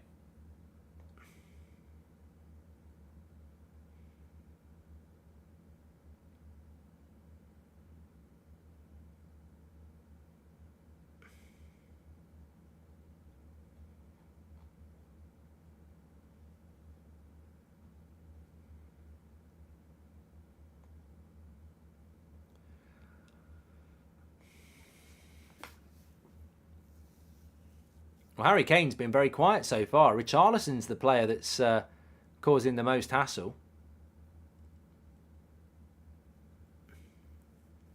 Mark, you should do a ref rating. Abdul, people keep saying we should do ref ratings, but there's very rarely a referee that I think gets a 6. But I think it'd be a bit unfair. I'm quite harsh on refs, normally with good reason. Spurs have had 1 shot on target in the first 25 minutes here. What a trophy. What a bounce back from 6-1.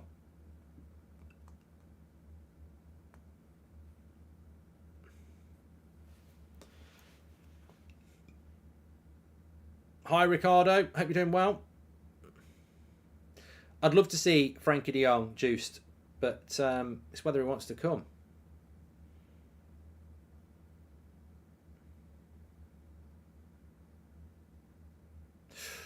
Watch out. Oh, they've got in too easy there. Good play, Luke Shaw. Wan-Bissaka got drawn in there. Watch Wan-Bissaka. He loses. Lindelof got drawn in as well, to be fair. Good covering by Luke Shaw.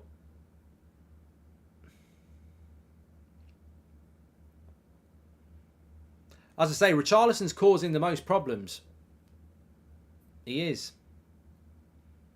Now, corner to Spurs, they are a threat in the air. So this is going to be... We're going to have to do well on corners defensively. Great save, De Gea. Son's there. Good block. Luke Shaw into Sancho. Nicely back. Luke Shaw, lovely play into Wan-Bissaka. Lovely play out from the back. Here's Bruno. Yeah, it's probably a weakness for us tonight. Lovely ball by Rashford, that. Switches the play. Lovely. Love to see. Eriksen's got loads of space. Into Sancho. Nice little touch. Where's he going to go? He's going to go Bruno. Back to Eriksen. United have moved the ball around really well tonight. And one thing I've not mentioned, it's pissing it down with rain as well. So it's not an easy surface to be pinging the ball about. And yet, United have done it quite nicely tonight. Look how high Lindelof and Shaw are away from home as well. Right in the Spurs half here. Loving how high we're playing. There's a ball to Sancho here.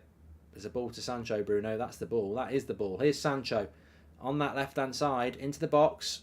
Where's he going? Oh, he gets his pass wrong. I think that's something Sancho needs to improve on. That final ball.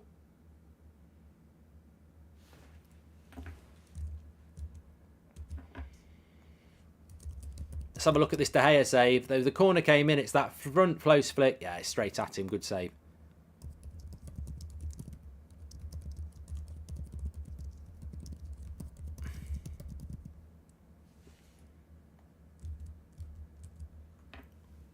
I've seen talk on the channel about captain for next season. Any shouts for sure? If it's not Bruno, says Jake. I mean, it has to be Bruno.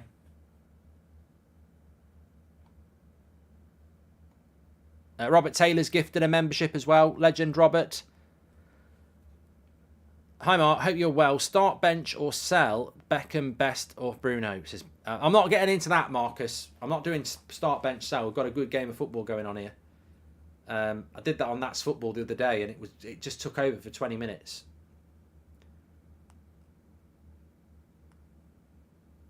Remember, David Beckham is one of my favourite players, and George Best is probably one of the greatest players that's ever played for Man United. I think that was a standard save for De Gea, by the way. I'm not saying every goalkeeper makes it, but I'd expect De Gea to make it. Here's Spurs coming forward again. Richarlison's done well for Spurs. He's a bit of a shithouse, but he has done quite well. Good block by Wan-Bissaka. But, you know, good goalkeepers can make saves look easier just on pure positioning. Stones, thank you very much for being a member for 12 months. Appreciate that. Please do subscribe to the channel, bottom right-hand corner. I'd rather stick pins in my eyes than watch City win the treble. Can't stand them, says LJC. See, another corner here. Jordan, thanks for being a member for 31 months. So we've got to be careful from corners. Iron says, why is Bruno playing? Because he's fit. I don't mean in a hot way. That's a crap corner. That'll do. Set pieces.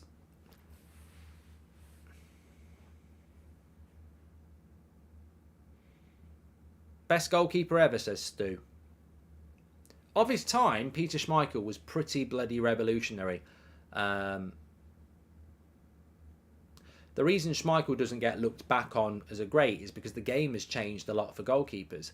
I mean, I lived it. You cannot understate the importance of the removal of the back pass rule.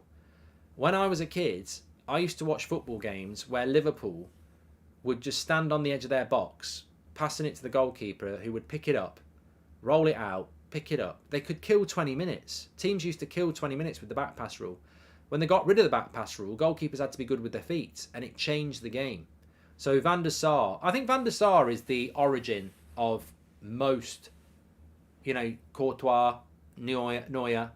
Van der Sar was the modern goalkeeper. But I don't think you can mark people like Schmeichel down just because he played in a different era. But Van der Sar was the revolutionary goalkeeper, yeah. Here's Bruno, into Anthony. Oh, just can't get the shot off. Back at Forster. Do you think Eric Ten Hag's introduction of left-footers like Anthony and Martinez into the team was essential for balance? 100%, Chiano. 100%, yeah. Mark, now it looks like Poch to Chelsea. Do you think he'll ask them to get Harry Kane to Tony? Well, I think he will. Whether they can or not, I don't know. Mr. Sony Walkman, welcome to the Members Club. Thank you for joining. What do you think about DeMarco from Inter for left back? Says Dig. I don't know, mate. I don't think we need a left back. He's offside there, Richarlison. He's offside.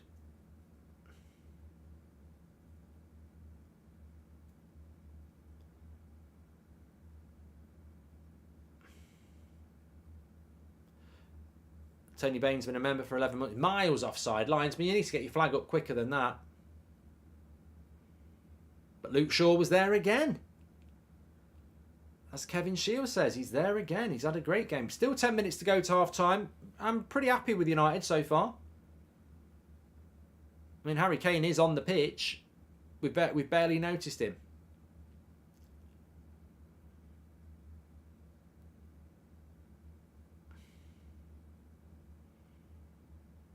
Rashford's offside from the long kick. Have a stretch, Goldbridge. He can't see it. Oh, idiot. I was doing something and you couldn't see what I was doing. Do you think Duncan Edwards walks into this team, says in? I don't know, mate. I didn't watch Duncan Edwards play. My granddad would say yes. Rest in peace.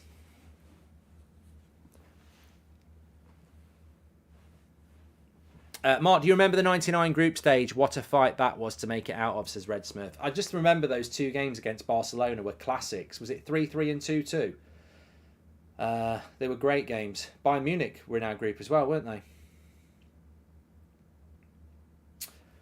Shorberto Carlos, what an absolute unit, says Jims. Oh, Luke Shaw is so much better as a left-sided centre-back than Lindelof and Maguire at that left-sided centre-back position. And that's why I was a bit worried about Maguire starting, because if Maguire was going to start, I was like, well, he's not going to drop Lindelof, so he's going to put one of Lindelof or Maguire at left-sided centre-back, and Luke Shaw's just so good at it. He's not Martinez, but he's so good at it. He's at Richarlison again. He's been very good for them, Richarlison. He's been a thorn in the side. Tony Dev, welcome to the Members Club. Mark, if I had a choice, I'd rather have a beer with you over Gary Neville. Keep up the good work, says Aidan. Thanks, mate. I think you should go on the SDS podcast, says Abs. I don't know what that is. I think Villa will give United more of a challenge on Sunday, says the HP. I think it's going to be a very difficult game on Sunday. Mannix says, I've got tickets for the Dublin live show. I can't wait. They're going quick. Get your tickets tonight because they might not be there tomorrow. They sold out in 24 hours and we had to do another date last time. So the link is in the live chat. Get your tickets for the United Stand end of season live show in Dublin. It's going to be bloody brilliant. Links in the live chat. June the 6th. Can't wait. Trust me. It will go. They'll go fast in Dublin, and it'll be a great night. So get your tickets. Can't wait to see you there. Oh, come on, ref! How late was that on Lindelof? Play on. Here's Sancho. Watch out, Romero.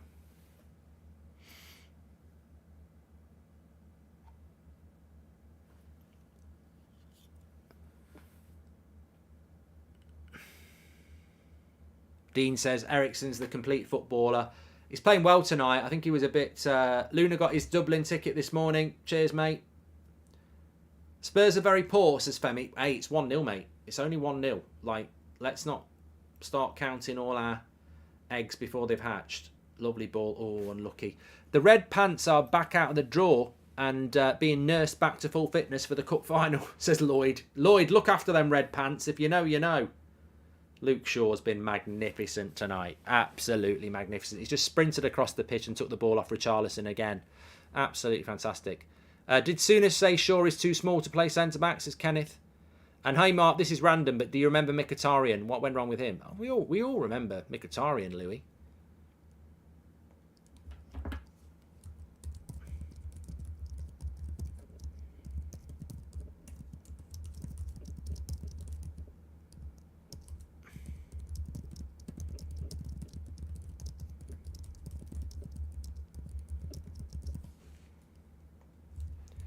Well, I've just tweeted there, Luke Shaw's got to be our left-sided centre-back for the rest of the season. I know he's a good left-back, but nobody can play that role better than him, apart from Martinez, who's injured. So I just think... I remember saying this in January, and we've seen it again now in April. He's such a good left-sided centre-back. You know, we've got to pick him. We've got to just keep picking him there. Great tackle by Casemiro on Richarlison. Bruno, what a ball that is by Bruno into Sancho. Bit of space. Take him on. Take him on, Jayden. This is what your confidence is all about. That's it. Lovely. Into Bruno. Bit of a cross. Rashford. Oh, big save by Forster. Could have been 2-0. What a ball by Bruno. Good save by Forster. Anthony takes it back. Little flick. Eriksen. Anthony, Eriksen, lovely play. Some of the passing's been brilliant, but the cross is not going to work because we don't have someone who can get on the end of it. Comes to Casemiro, bad header. Son. Still Son. Goes to Kane. I mean, come on, you don't need to be worried about Kane.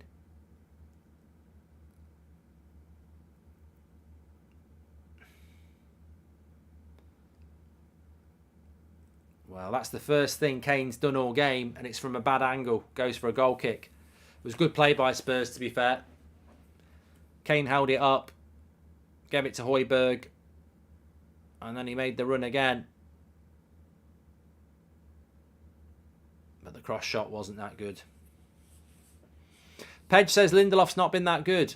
I think he's had a hard... I don't think Lindelof's been bad. I just think he's had a hard game. I think Richarlison's played well. Mark, do you think Liverpool can get top 4? No, Iron. Not based on this result tonight. If it stays like this, you need us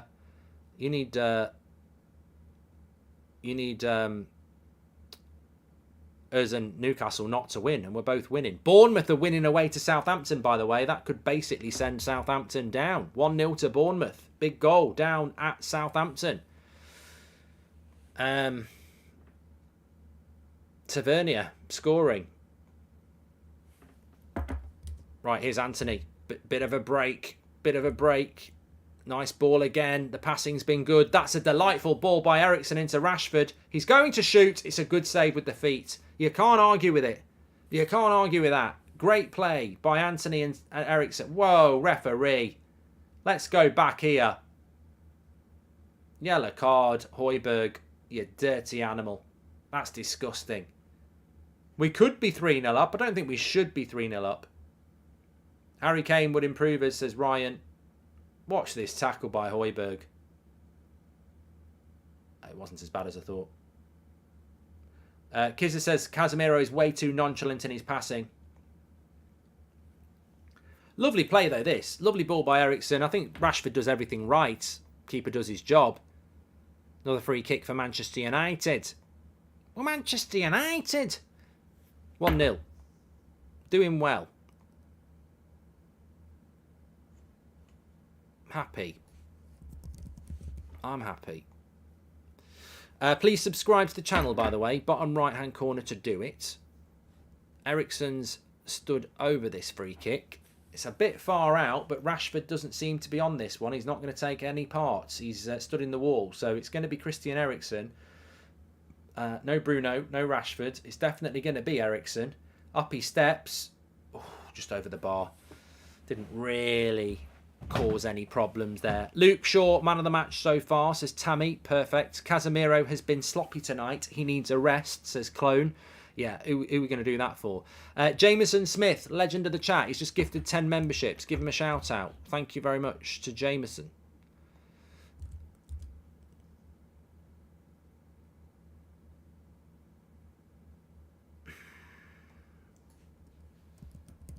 He's booked Wan-Bissaka for that.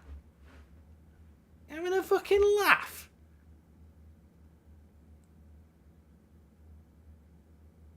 That's not a yellow card. He's pointed at the yellow card he gave for Højbjerg and said, that's why I'm booking you. You absolutely shite cretin ref.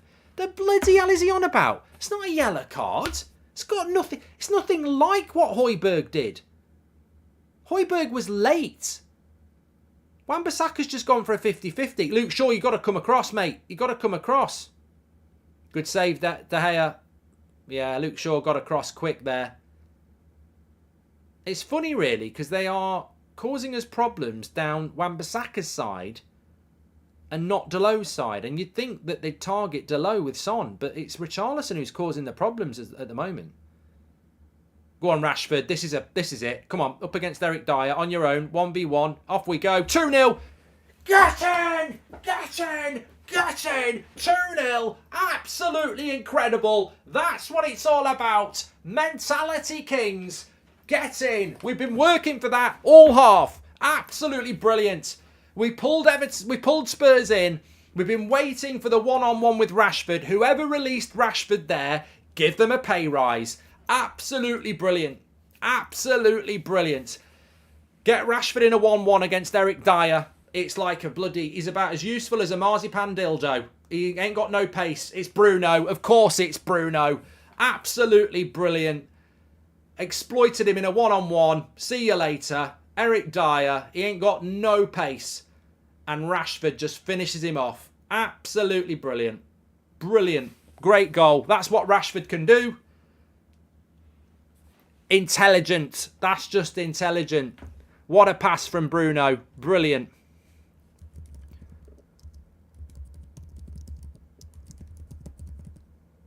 What a ball by Bruno. We've been playing for that. We've been playing. What a win this would be tonight as well. I think a lot of us thought that this game tonight could be problematic. Ryan Mason looks like a wish Ben White, doesn't he? That's who I've been thinking about. This would be a massive win for Manchester United tonight. A massive win. Zayn Miasi's in. He's enjoying it. Right before half-time as well. I think some of the passing tonight has been exquisite. I think with Luke Shaw's been magnificent. Bruno, God, I'm so glad he's fit. I actually don't think Casemiro's played that well again. But Rashford down the middle, he's in the team for that. You know, he's not in for the link-up play. He's not for the build-up play. He is there for that. You know, can we exploit Spurs at some point with a counter? And that's exactly what we've done. Watch out, though. Don't want to concede before half-time. Into De Gea's hands. Lovely stuff. Yeah, I mean, Rashford's still got a lot to do there, but it's pace against, you know, bag of cement, and he's basically played the game, sucked him in, and finished it off. Brilliant play. And I tell you who's had a very, very comfortable game. Dalot. You know, it's down Wan-Bissaka's side and Lindelof's side that we've had the problem.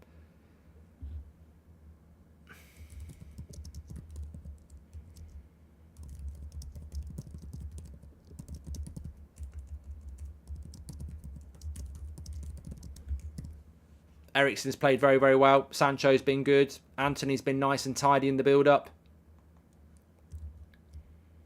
Very good all round.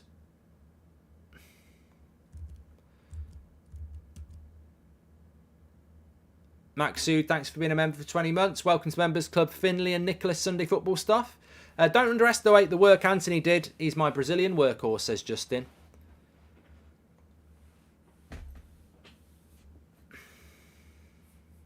Spurs' defence is crap. Like, it is crap. I've always said that. It's crap. I think Romero's half decent, but Longlay's not worked out. Eric Dyer is just another Southgate disciple, isn't he? I don't get why Eric Dyer gets picked for England.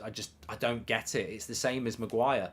I think that, you know, you've got centre-backs like Tomori playing for AC Milan, Chris Smalling playing for Roma. I think they're much more modern centre-backs. You've got to have mobility. He hasn't got any mobility. He needs a mobility scooter. One of my favourite games this season, the way we're playing is great, says Paul. It's interesting, Paul. I think that's a great point by Paul. Good point, Paul, because actually, the two best games we've played this season, arguably, have been Spurs home and away in relation to good football. It's been very easy. I think we can score more with Palestri and Martial changes after 65 minutes. There's so much more space for runs on the wing. Anthony and Sancho most touches, says Akash. Mark, my guess is that Zayn has a secret United fetish. He's watching you, or worse, a Goldbridge fantasy, says Pushan. And not overly impressed with Kane. I think we should leave him at Spurs, says Brad. I mean, you wouldn't score a goal like that with Harry Kane. That pure pace on the break. You wouldn't do that. But he'd be good there. Daryl says marzipan dildo. I heard it years ago, and I've always wanted to use it, Daryl. I've not wanted to use a marzipan dildo, but I've always wanted to use the line. Is about as useful as a marzipan dildo, and I've done it now.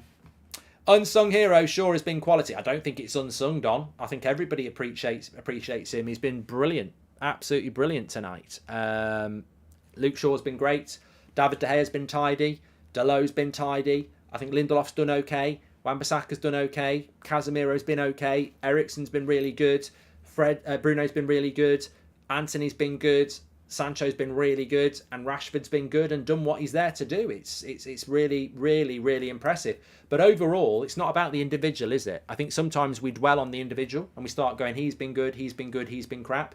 Collectively, that team's done really well tonight. When you look at it, and we'll look at the stats now, but look, I want a team performance, and I don't think you get a team performance until you start putting out a team that everybody's happy with. And I think what we're getting here is, and I saw it against Brighton, although we had to play very counter-attack against Brighton, we're not playing counter-attack tonight. What we're doing is really, really closer to the way that Ten Hag was playing with Ajax. Glazers out, chance warm my heart, says Mike Dev. So what we're doing is we're seeing Lindelof and Luke Shaw leaving a lot of space. leaving a lot of space between themselves, having the confidence to do that, leaving 20 metres between each other, wandering into the midfield, playing a high line. They're really comfortable doing that. And that means that we're really comfortable in the possession. We're playing little 1-2s, nice little flicks, nice little passes. Everybody knows where everybody is. It's a really easy on the eye possession, fast game from Manchester United. And you can't do that when you're playing a compact defence that's playing deep and not confident. And I think Lindelof and Luke Shaw in the last couple of games have really been, trusting of each other to separate. And, it makes a big difference on the build-up. If this is how Harry Kane plays, I want no part of him at United. It's evident. Hardick has gifted a membership, and so has Andy Weatherall. Thank you both.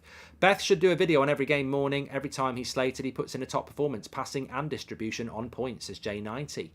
Perfect opportunity to show our intentions of solidifying top 4. We should be going out there second half and winning 5 or 6-0. Don't let them get a sniff, says Jake. Well, it's the old adage, isn't it? Arve says great stuff. It's the old adage that 2-0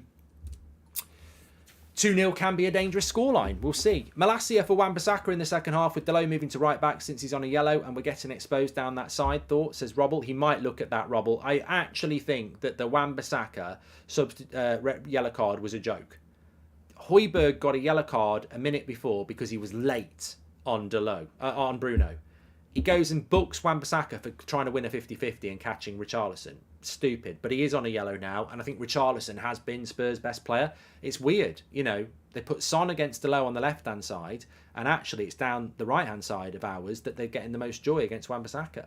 Thank you very much. Blame it on the Premier League referees. Casemiro's suspension has led to a lack of sharpness, and from a consistent 8 or 9, he is now coming down to 6.5. Thank you very much, Kartek. The unfair treatment by referees on Casemiro have played into his mind a bit, says Brian. He seems a bit reserved in his play. And as a team, they are giving an 8 out of 10 performance. Very pleased, says Jules. Yeah, it's been fantastic. Please do subscribe to the channel, bottom right-hand corner. Let's just have a quick look at the stats here. So, 61% possession for Manchester United. I'm loving that away from home. 11 shots to their 6. 6 on target to their 3. We've had the same amount of corners. We've had way more passes than them. Our pass accuracy is good, considering we're away from home. Equal on the tackles, more fouls. We've been, what's the word? Not economical. We've been progressive in everything that we've done. We've tried to win tackles. We've tried to play on the front foot. We've tried to move the ball forward a lot. We've had more chances. And you know what? I want to give big credit to Ten Hag and the players, because remember what Ten Hag said. No opposition can be hungrier than a Man United player. And they've got every reason, Spurs, to be hungrier than us. This is meant to be a bounce back. They were embarrassed on Sunday. There has to be a reaction for your fans. There hasn't been a reaction because we've been better. So it just shows you how well we've played, because I guarantee Spurs would have liked to have put on a show tonight, and we're not letting them do it. So big credit. Have you noticed whenever we play with dark socks and our home shirt, we play well, says Manoj. I hadn't. Jay says, I think Anthony's growing very well into the Premier League, or Tottenham are just that bad. Well, Tottenham ain't that good, to be honest, Jace. But you can only beat what's in front of you. Big win if we can do it. Hi, Games. Welcome to Members Club. Thank you very much. Akash says, Bruno was my favourite, but I do think his own game is improving even more with Ten Hag. 100% agree with that. Son is in the graveyard shift. A big team needs to sign him, says Saham, one of the best wingers in the league. What do you think, Mark? I think Son in a Liverpool or a Man City or a Man United team would be a very good player, but I don't think he'll be leaving. Ryan Miller, welcome to Members Club. Mark, it's my first super chat from Dave. Hold the press. He says, struggling at the minute. You and the community are helping me get through. Imagine if we back Ten Hag properly this season, says Dave. Well, I hope you're doing well, Dave. Remember, the community is real and you are part of it. Min says, one of the reasons we're playing well is because the atmosphere is dead. And we're playing really beautiful football tonight. Quite impressed. Bruno is once again unreal, says Nick P. And is this display not a good reason to avoid Kane? He can't do it when it's needed, says Philip. Hi from Canada, says Manka. Well, look, you know what? Maybe, I don't know what's going on with Harry Kane. He has been very quiet tonight. And on the other hand, you've got Richarlison, who's been everywhere. So I don't know. I mean, Harry Kane's a top player, but, I don't want him to have a good game, if I'm being honest, tonight. I don't think anybody does. Let's just have a quick look at the table, because this is as it stands. So as it stands at the moment, Manchester United and Newcastle have 62 points, both with... well, we've got 7 games to go. They've got 6 games to go. That puts us a whopping 8 points ahead of Villa. and 9 points ahead of Liverpool. We've got to get 70 points. Liverpool can only get 71 points if they win all their games. Aston Villa can only get 69 points if they win all their games. If we win tonight, we need 3 wins from our final 7. That's all we need. So that's how important it is to get this result tonight. It's huge, and we thoroughly deserve to be winning at the moment, and hopefully we are going to transform it into 3 points as well. It's been really, really good from Manchester United, and I think the big standout for me is, De Gea's made some saves. Yes, Luke Shaw's been fantastic, but ultimately the thing that's really impressed me is we've actually played some really good football. Really good football. Nice passing, on the front foot. Loved it. I personally think Casemiro has had a decent first half. People underestimating the subtlety. I don't think he's been bad, United 85. I just don't think he's where he was before. If the Glazers stay, would you rather have the big signing in Kane or 2 or 3 smaller signings that Ten Hag can develop? I'd go with the latter, Andrew. Andy Weatherall's gifted another membership. You're a legend, Andy. How is Sir Jim supposed to rebuild the stadium if he can't even afford to buy the club without debt? And if he buys the club, expect more of business first, says Cody. Everything he'll do will be on debt, won't it? Sancho's been showing the Sancho of old, getting back, defending, going forward, taking on players and looks sharp. Happy for him that the penalty helped him, says Sean Dunn. Yep, good stuff. The fact to left back is better than an 80 million centre back yet. He's got nothing to prove. Really pleased with our defensive performance, says Atter.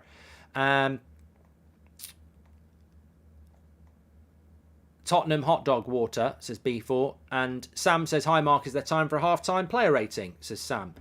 And Andrew says, if the Glazers stay, would you rather... I've done that one. I just want to make sure we catch up on all the chats, and then I will do that. Nathan Allen, thank you, Nathan, again. He says, to be fair, people say they don't want Kane because of his mentality and other reasons, but most ex-Spurs players who left went on to do well. For example, Eriksen, Kyle Walker, Bale, and others. So he could be very good. Good point. Nurmel, welcome to the Members Club. The Iceman is having a great game, says Greg. Are you doing a show in the US this summer? Any game you would like to go to? Says Olivia. I don't know. Hopefully we will be in the US in the summer. Don't forget, we're sponsored by Boohoo Man. I'm wearing my hoodie. They do all sorts of brilliant clothing at reasonable prices, delivered to your door. You can use the code Goldbridge and get an extra 40% off. You've only got till the end of the month to use that code though, which is what? 3 days. 3 days to use the code Goldbridge. Get 40% off. Links in the description or scan the QR code. Mark, the good thing about Spurs is they never change how they play, says Pro Rocket. Yeah, they can't play a different way. They've got an interim coach who wouldn't get a job in the Championship, and you think they're going to come out in the second half and play in a different way. We've got Marcus Rashford running down the middle on the break. We just play the game the same way in the second half. We could, even if it finishes 2-0, play it the same way in the second half. But I don't think it will. I think there's more goals for us here.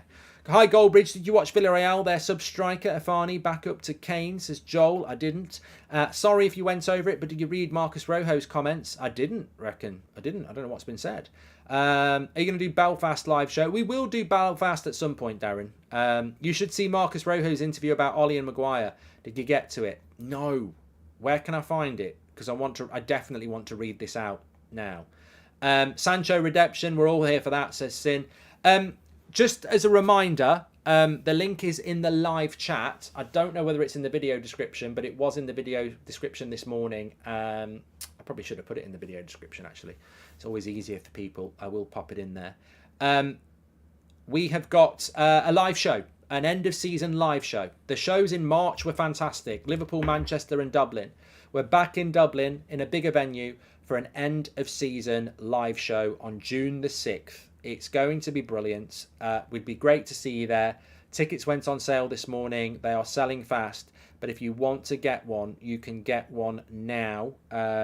Or 2, or 3, or 4. It's up to you. It's a fantastic venue. And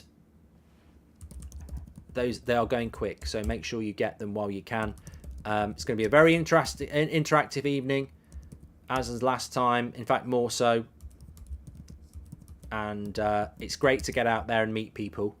When we spend so much time over the internet chatting, it's going to be great to be doing it in real life. Links in the chat now, United Stand Tour tickets. It's in the live chat anyway, but it's in the video description as well. Get them while you can. Right. Our back four, especially the centre-backs, making too many passes between themselves. Don't remember Vidic and Ferdinand making this many passes between themselves. Steve, that was a long time ago. Do we need to buy a backup left-footed or right-footed centre-back in the summer, says Paul. Right. We need someone who can cover for Varane. Maybe Kane doesn't want to upset Ten Hag if he's coming to us. It's a thought. Great show as usual, Mark. Good away win if we play well second half, says Mandy. Be a massive win when you look at the league. Can't believe Spurs are a bad team. We should think of scoring more. A walk in the park. So much space near the box. Anthony Taylor, no word, says Course. Anthony Cheetham says, Mark, the team looks solid. Back four's been great. Moving the ball really well. Keep this up for top four, no problem. Bruno is awesome, says Andy. And, I think Eric Ten Hag did look at it like this. You're one of my idols. All the best. Great work, says Ben. Thank you very much, Ben. And do you have a satellite dish, Mark, says Joel. I don't know. I don't think so. I don't. I'd love Kim Min-jae, yeah.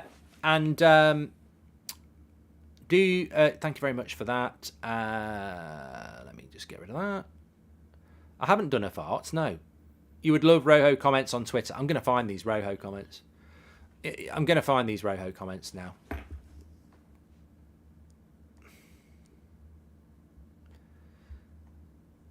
Okay, here we go. In 2019, I was playing in the Europa League, but I was really angry with the United coach because he was putting Maguire instead of me, who, thank God, finally they took him out from the starting lineup for Martinez. Rojo is a legend. I'm just going to tweet it.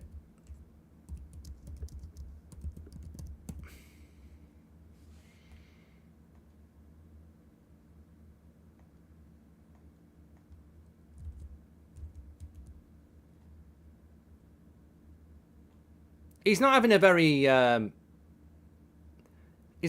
good week, is he, Harry Maguire? Vidic has basically said no one respects him because he's not good enough. And now Rojo's come out and said, yeah, I don't respect him. He wasn't good enough either. Do you think Leeds could beat Spurs, says Charlie? But you know what the thing is, like, as a United fan, I've had it, and I'm sure you've had it as well. You point out that Harry Maguire isn't good enough for Manchester United, and you're called a hater.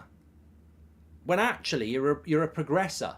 You're going, the reason we haven't won trophies for the last few years, and the reason that we're not where we need to be, is because we have got some players who are not good enough. That's why it's happening. But you get called a hater for that. But then when a legend like Vidic more or less says it, or Rojo comes out and says it, everyone goes, oh, rah, rah, rah. Could you please scratch me? Love the stream, says Marks. Okay.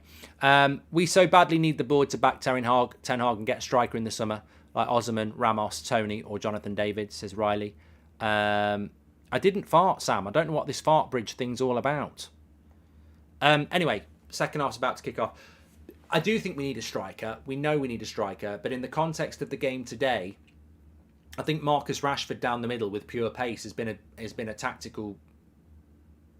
Has been brilliant, really, by Ten Hag, because you just it just works. It just works really well, because you just wait for that opportunity. And as a coach, when you're coaching, you look at the opposition and you see weaknesses and you try and tweak things. I'll be annoyed if it doesn't end 4-0 or more, says J90, and it's worked so well. That's being clipped. I always wanted to use Marzipan Dildo. Some City fans are getting giddy. Kevin De Bruyne is apparently the best midfielder in the Premier League ever. No way, says Cyber. It was me, I farted, says American Deuce. Newcastle are 2-0 up. It's not looking good for Everton, is it? Tell me about it, Goldbridge. I'm constipated and I'm losing 2-0. It's absolutely painful. I've eaten too much gravel and it's come back to haunt me. Gravel is not good for your bowels. There we go. We're up and running for the second half. Shouldn't do Sean Dykes. That's why I get a sore throat. There's another Rojo comment.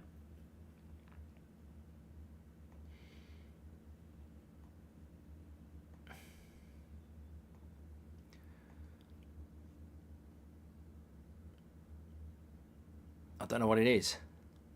One day I went to Solskjaer's office to tell him to let me leave for the other club or put me in the starting lineup, but he told me that Maguire had to play yes because of the money they paid for him. He was making huge mistakes and I told to Solskjaer, son of a bitch, let me play because this guy is making huge mistake every week. The thing is, you could imagine Solskjaer going, Rohoe, I've got to pick Harry because I've spent £80 million on him. It's out of my hands, Rohoe. I've got to pick Harry because I spent £80 million on him. I've got to pick him. Roho. Luke, hold on, corner for Spurs, headed away by Casemiro. Hi Mark, this is my first super chat. Can we all just admire Rashford's strike off his weak foot? Brilliant. Love the channel. Keep up the great work, says Luke. You know what, Luke? Can I just say, stand up and applaud you for that?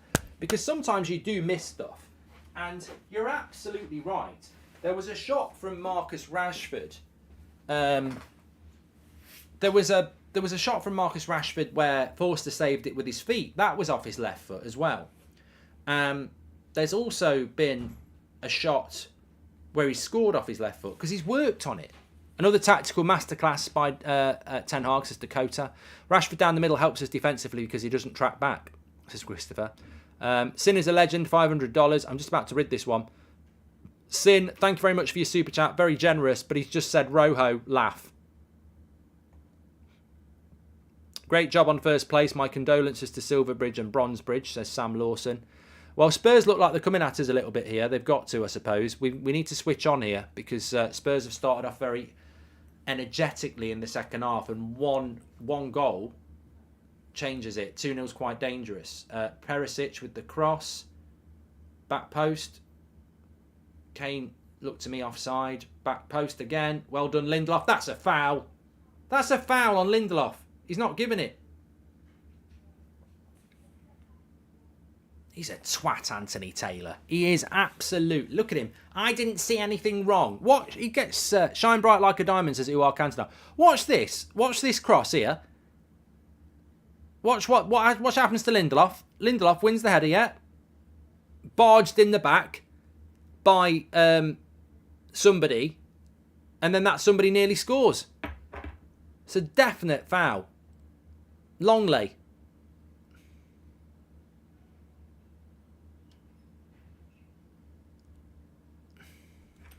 Everton fans are leaving, says Nelson.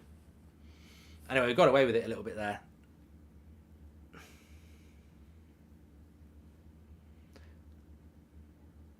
We need to just weather this storm a little bit. Lovely play by Son. Oh, what a run by Son. But Luke Shaw does brilliantly again. Imagine Timber playing the cover role that Shaw is playing now next to Martinez. That'd be the best pairing in the league, says Q. Yeah, but you need somebody who can win it. Q, you've got to... I'd draw the line at Timber and Martinez. Even I would have to be a little bit like Souness and Carragher and say, can you have two centre-backs that are 5'10"? I think you've got to have a bit of height in your back four. You agree that Frank Lampard is the worst manager of all time in the Premier League, says Super Donut. I don't think he's the worst of all time, but he's definitely the worst manager this season. Luke Shaw, man of the match so far. A lot of people saying it in the chat.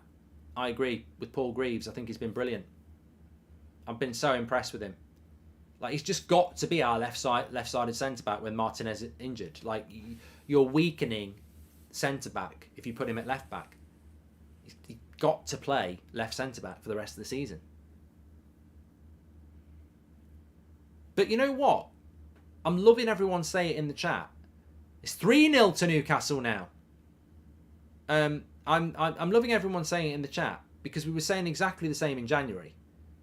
He played with Varane against Man City at left centre-back. Like, he was brilliant then.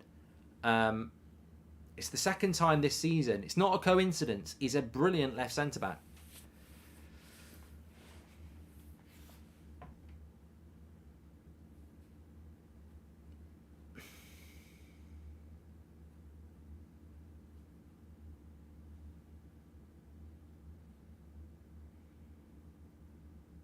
Spurs are looking a bit better in the second half, though. They look like they're going to have a go.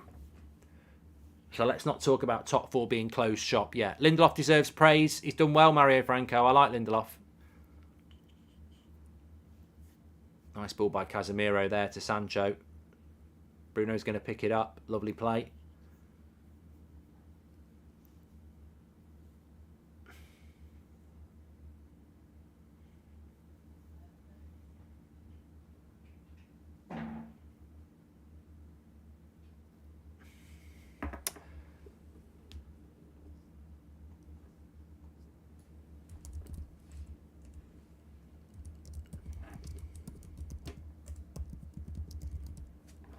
Do.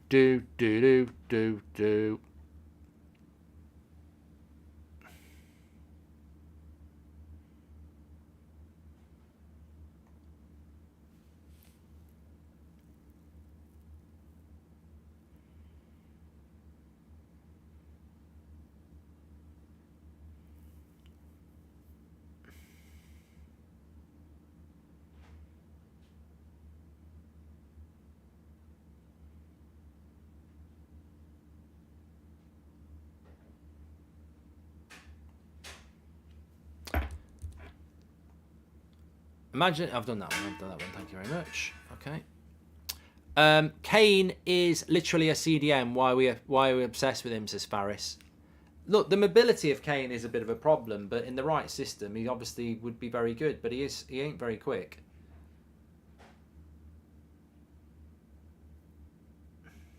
Erik ten Hag was interviewed for the Spurs job, Paul, in 2021. Just typical Spurs, isn't it? If you could get one player on a free transfer this summer of all the free agents, who would it be, says Arjun? You've got to give me some free agents. I don't know who's free this summer. I know Rabiot's free and Tillemans is free, but beyond that, I haven't really given it much thought. Smoggy says, so Delo, Malacia left back, Shaw, Martinez left centre back. Maybe we do need another right back, says Smoggy. Favourite Oasis song, mine is Slide Away or Listen Up. I don't disagree, Sam. They're both very, very good. Yeah, but if Martinez was fit, then Luke Shaw would play at left back, wouldn't he? You know, Luke Shaw wouldn't sit on the bench for Martinez. He's got to play.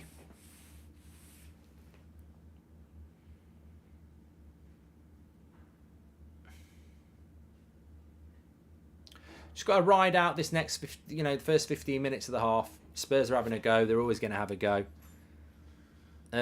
E Central, thank you very much for joining the members club.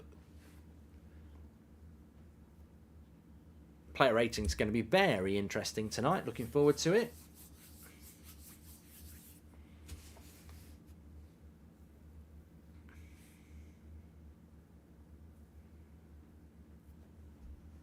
It's 4-1 to Newcastle now.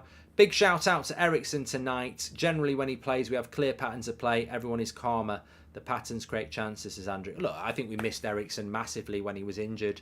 I don't think he was particularly good against Brighton, but ultimately he's been coming back from 2 or 3 months out, and I think we've felt that at times. Great tackle by Wan-Bissaka on Richarlison there. I think it needs to be acknowledged that a big part of Luke Shaw looking great at left centre-back is being confident with Lindelof. Shaw played left centre-back earlier in the season with Maguire and didn't look nearly as good, says Alec. No, I think Luke Shaw with Varane works really well as well.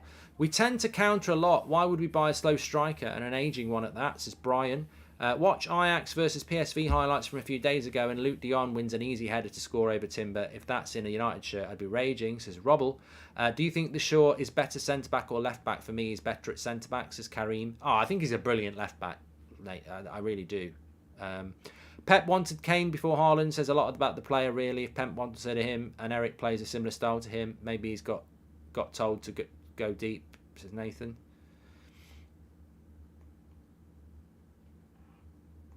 It is 4-1 to Newcastle, by the way. Absolutely devastating result for Newcastle. Murphy scored again. Isaac Wilson had 2. McNeil got 1. Hold on. Good block by Luke Shaw from Harry Kane. And a goal. And that's a great goal. Fucking hell. Get in. Bloody bin. F off. Duke, thanks for your super chat. Piss off, Spurs, you bloody Part-time wankers. Can't be arsed for most of the season, and then fucking we come to town and you suddenly switch it on.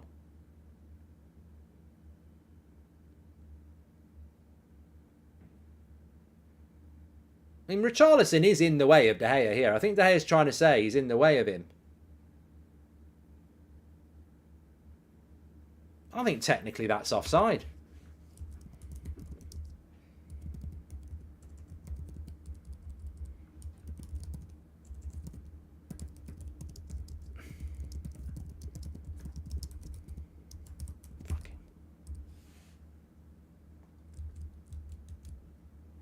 I think that is offside. I do think that's offside.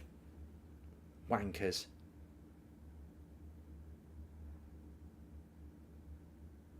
Bruno! Oh, he's at the bar! And Wan-Bissaka, fuck off! Oh, piss off!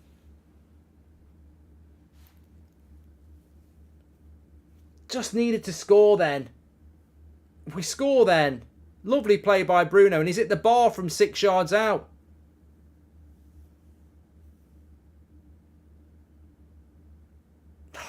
Bog off. Poro scores a bloody worldie, and then we go and miss a sitter.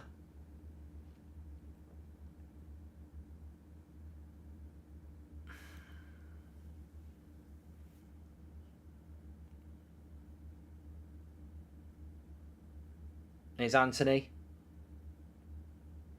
You know why I think it's offside? Because Richarlison is stood on the line right next to David De Gea. If you're not interfering with the goalkeeper, then what the bloody hell are you doing then? I just think it's make the rules up as you go along. And people will go, oh, it's not offside, you're being silly. He stood right next to David De Gea on the line. Like, in another game, they'd give offside for that.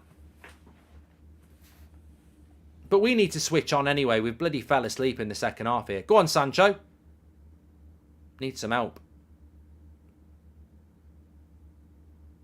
Bruno should have bloody scored as well. I don't want to drop points here. Fucking no way.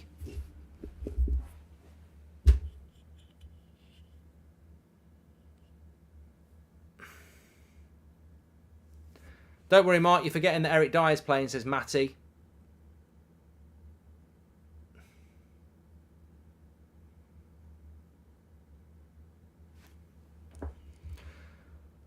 Stats carousel. Sorry, I need to get it going. I'm getting all agitated here. It's a lovely play by Bruno. It would have been a great goal if he'd scored it, because he absolutely took them to the cleaners. Hello, Mark. How are you doing today? Says S.I. Iwin. I categorically am not pissing about here. I'm not trying to wind anybody up. I'm not being a sour loser. We're still winning 2-1. I don't understand how Richarlison can be on the goal line where the ball goes right next to our keeper and not be interfering. I'm not saying it wasn't going to go in anyway, but De Gea literally cannot get across to where that goal is because Richarlison stood there. I mean, if you're not interfering with play there, when are you? Do you think Shaw is a better centre back or left back? For me, he's better at centre back. I've done that one for Kareem.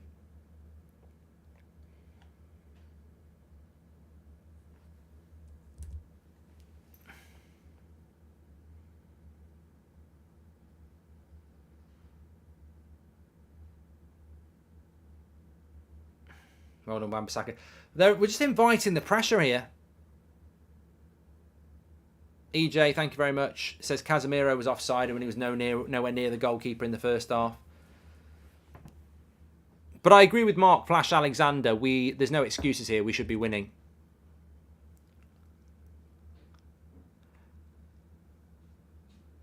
Ryan says, who are you taking as goalkeeper if De Gea was to leave? I've not even thought about it.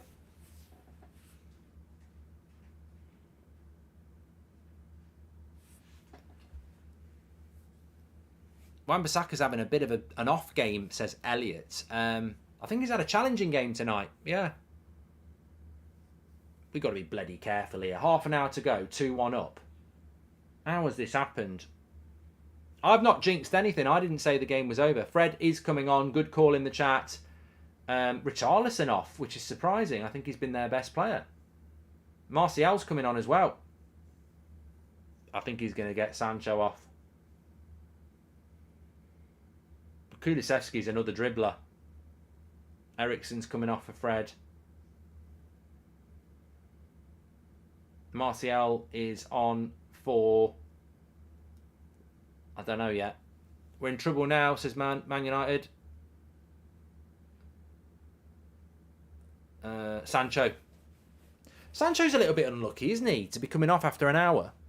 Anyone know why we're so trash at corners, says James? Got no height.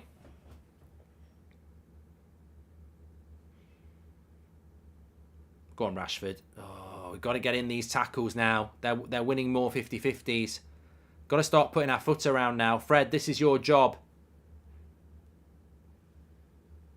Start putting some bloody tackle. I've got a bad feeling about this. That's it, Fred. Oh, come on. Switch on. Switch on. Stop giving up cheap passes. Do you think McTominay's injury prone? I've always said, Rooney, that he does pick up injuries. He just goes unnoticed. Tim says, why do we always fail so badly? Get comfortable too quickly, says Tim. Because it's a 90-minute game, mate. Yeah, it's a 90-minute game. You've got to play the, you've got to play the game. Well done, Wan-Bissaka on the back post. Another corner. If they said it was offside earlier when Bruno was offside, but not involved in the play from the corner, then Richarlison was definitely offside, says Sam. I'm convinced it was offside, but, one again, who's the referee? Anthony Taylor. Sancho was playing well. Don't know why he's been subbed, says Ryan. Bit of a surprise. Bissaka is playing very high up and out of position, leaving Lindelof by himself, says Callum. We've got to be careful on corners. We don't really have a lot of height. They do.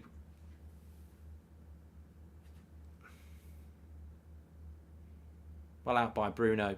Got to wake up here. Straight at De Gea.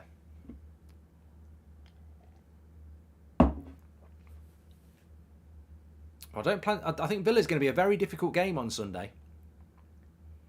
And especially considering there might be a lot of fans not in the ground for the first 18 minutes. So, 5-1 Newcastle. They ain't taking their foot off the pedal, are they? Lindelof, you should go back to the keeper there, Wan-Bissaka. Your uncle, thanks for a super chat. Spurs are a lot more proactive in the second half. 2 shots on target already, 5. Tactically naive from Ten Hag at the start of this half, allowing Spurs to come on to us instead of going for a third and putting the game to bed, says Will.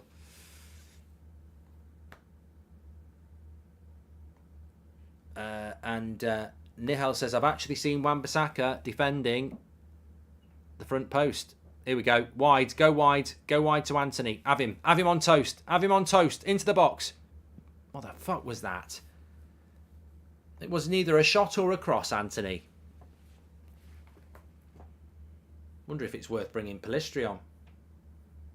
I really like Wan-Bissaka won the back post header, says Thomas. There'll be another goal in this game. I wish Bruno had scored that bloody goal because that would have killed them. 1 goal back. Time to wake up. United. Fred needs to bring the energy, says Deuce. He will do. He will do.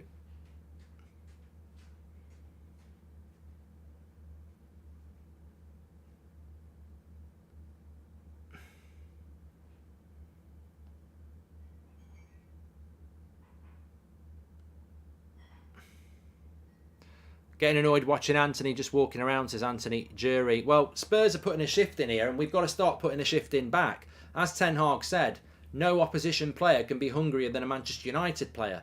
So let's bloody have it. Let's get it going. Come on.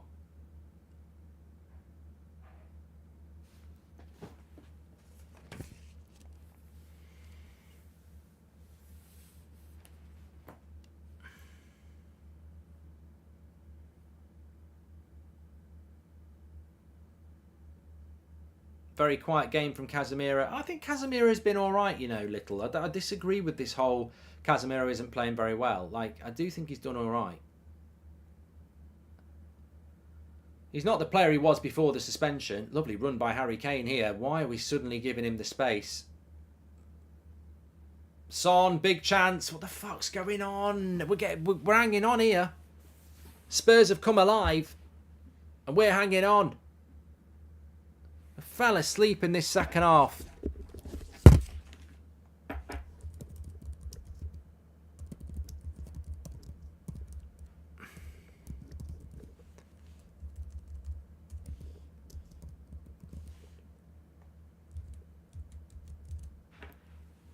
That should have been a goal. That should have been 2-2. That's good play by Harry Kane.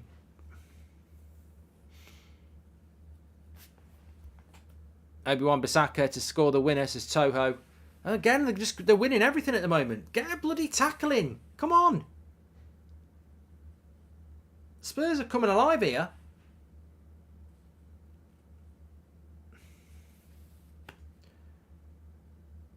Remember what I said at the start of the game. Look at this. You know, if you're worried here, because I'm worried here, look at this. Lost to Arsenal away, lost to Man City away, lost to Newcastle away,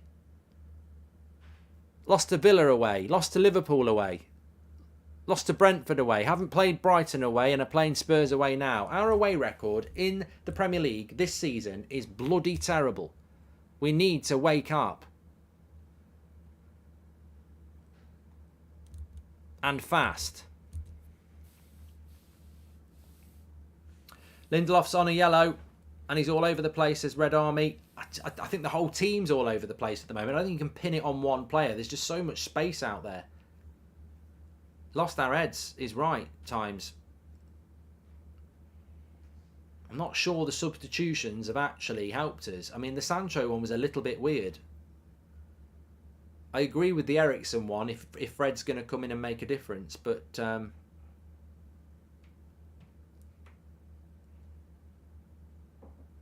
Fred's played about 4 shit passes since he came on as well. Really not got into the game yet. Love your live stream, says JJ. The players need to stay awake in the second half, says PK. Thank you very much for those super chats.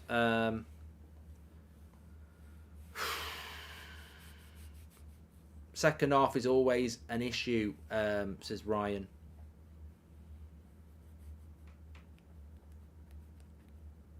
It's a game of two halves at the moment. It's time to sack up and win the 50-50 ball, says Jeff. He's going to bring Weghorst on. Fucking hell. Don't bring bloody Weghorst on in a game like this.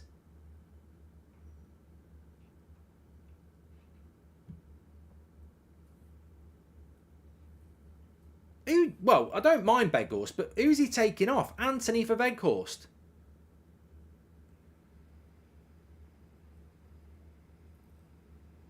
That's a goal. Oh my God, what a miss.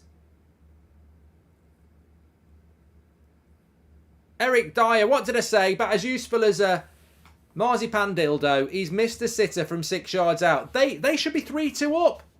They should be 3-2 up. Son's missed a sitter. And look at this from Eric Dyer. Fred's not even bloody marking him.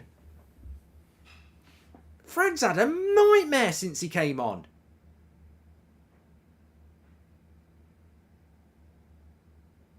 That is a right... I'd have scored that. Well, I wouldn't. I'd have missed because it's against United. But, you know, it's an absolute sitter. Terrible.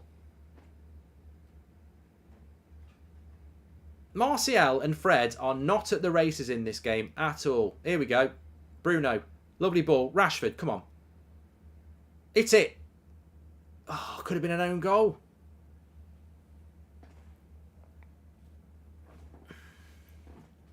I think he's bringing Weghorst on for height.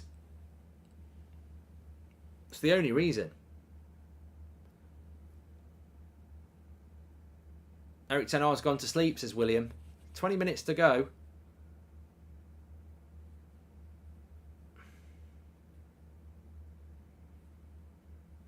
This second half performance from United has been dreadful. And it's such a shame because at half time we were saying what a good passing performance it's been. But second half, terrible. Terrible second half. Spurs should have had 3 goals. Son should have scored, Dyer should have scored, and Porro did score. Eric Ten Hag can shoulder the blame yet again, says James. Here's Bruno. Stood there, hands in pockets, get angry at your players. We are looking like Ollie team and Ten Hag should stop Weghorst part, says Jay. The problem is, I've been saying this for a while now, the starting 11 is fine. Nothing wrong with the starting 11, but every sub we make, we progressively get worse at the moment. What is he doing? Weghorst and Malacia now. Wan-Bissaka's coming off, so Delo will go to right back. few weeks ago, we blew a 2-0 lead to Sevilla in less than 20 minutes, says Uncle Drew. Why do all our players come out of the locker room like the game was over and done with? And Anthony for Weghorst. I do not like that.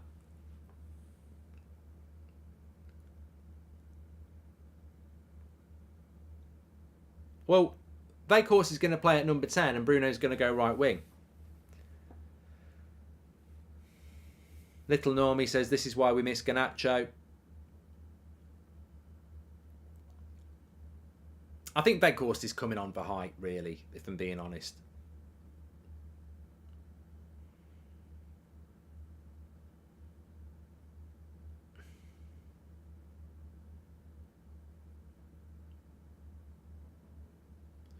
Go on, second ball.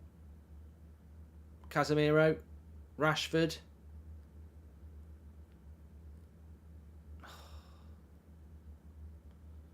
Hold on, Bruno. Samuel says it's 4 awful subs. I just want to get over the line here now. I just want to get this job done. Nice ball. Go on. I don't think this is going to finish 2-1. I really think we need the third goal here. It's very important in the top 4 race. With Villa on Sunday, Villa's going to be a really tough game. We've got to win this. You're opening the door a little bit to Liverpool and Villa. Newcastle are flying. You know, we're the vulnerable ones if we don't win this game. I still think we'll get top 4 if we don't win, but we shouldn't be opening the door from 2-0 up. Not against Spurs.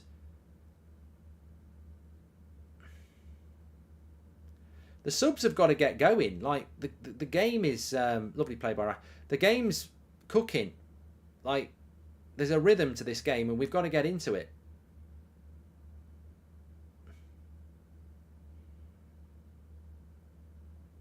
Good tackle by Weghorst.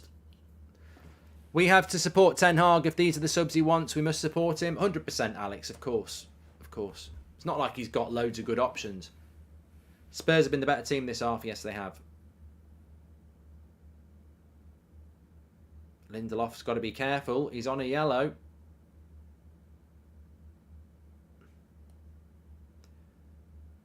Look at him. We want a red. We want a red.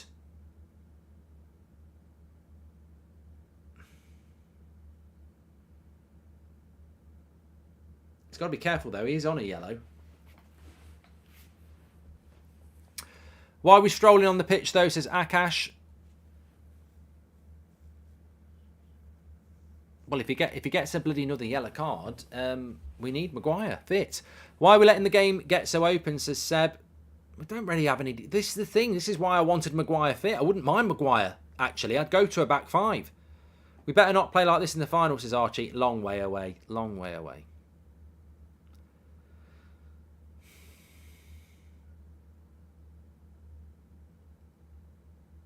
Oh my God, it's bouncing around the box. Terrible defending again. Well up, Delo. Will Martial ever find his acceleration again, says Ars. Can't lie, but Eric Ten Hag subs this and prior 2 matches are head scratchers, says Kiffle. Even with a bone-thin squad, second half mentality is hurting us.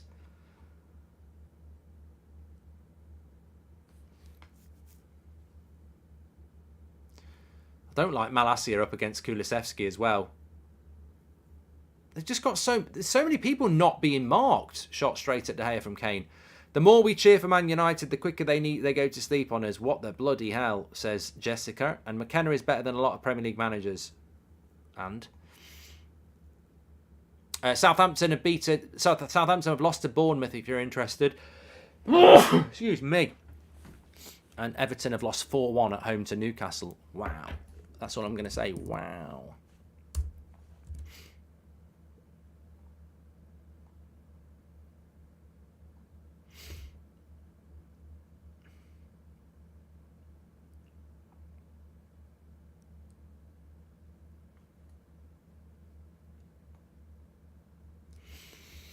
Wish I had a bloody tissue now.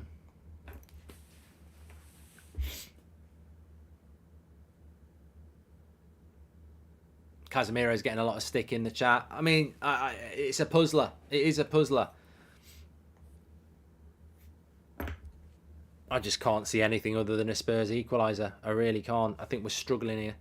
Awful subs. Palestri should have come on for Anthony, says what would happen. I think he's brought Veghorst on for pace, mate. I can't see any other reason. Sorry, pace. What am I talking about? Height. He ain't brought Veghorst on for pace.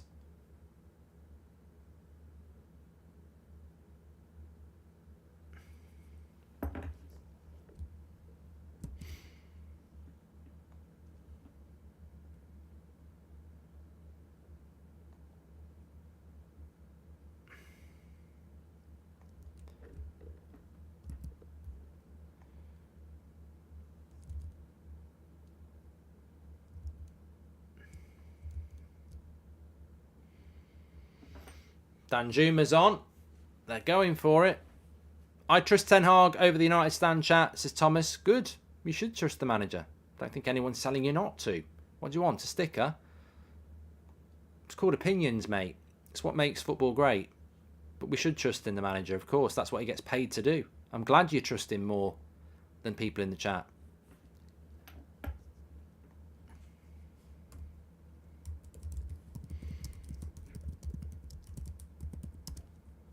It's going to be a long 15 minutes, this.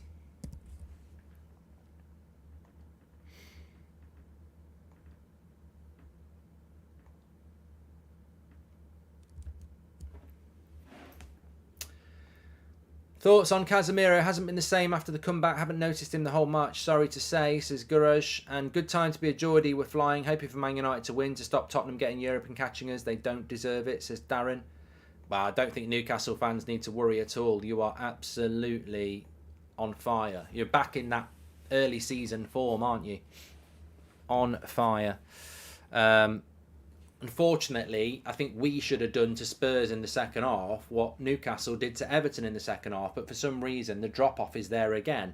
Is it fatigue? Is it tiredness? I mean, it's the same thing that Ten Hag said in the bloody press conference, though. No opposition team can be more hungry than you. Spurs came out hungry in the second half and we didn't. Shanahan says it looks like 120 minutes from Sunday is showing now. Maybe.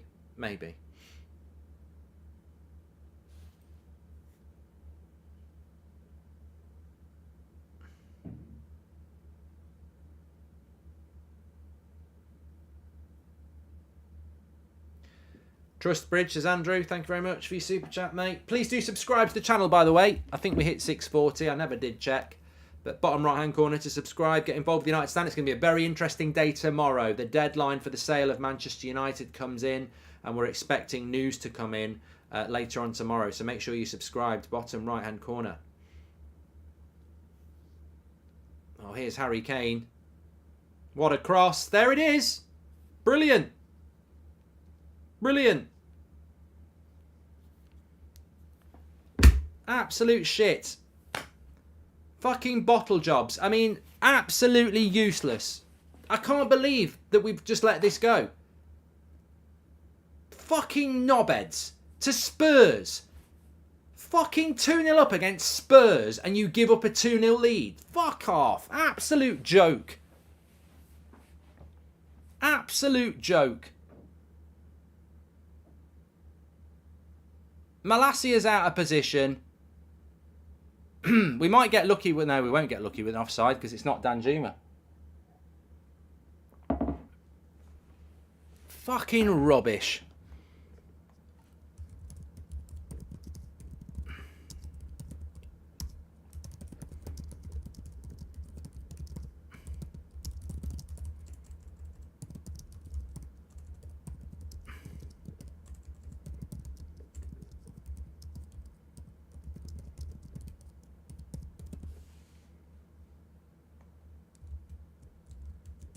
How do you get out? How do you fucking out bottle Spurs?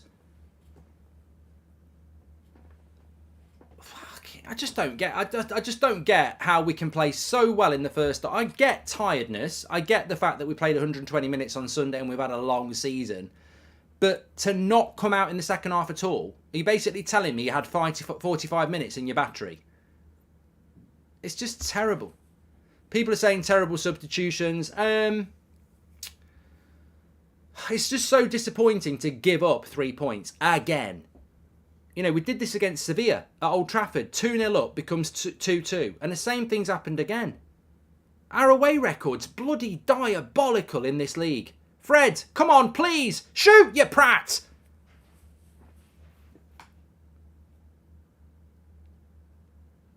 Eric Ten Hag fault. Let his team relax. Talks about mentality, says James. Some wrong changes again, I feel here. Veghorst makes us play with 10 men. I didn't even bother tweeting about the subs because I don't want to be coming across as negative, but why Sancho came off, I don't really get. Martial's added nothing. Fred's added nothing. Malacia has added nothing. Veghorst has added nothing. The subs, again, for about the 4th game in a row, have made us gradually worse. And if Villa beat us at the weekend, look at the league table. It's not looking good.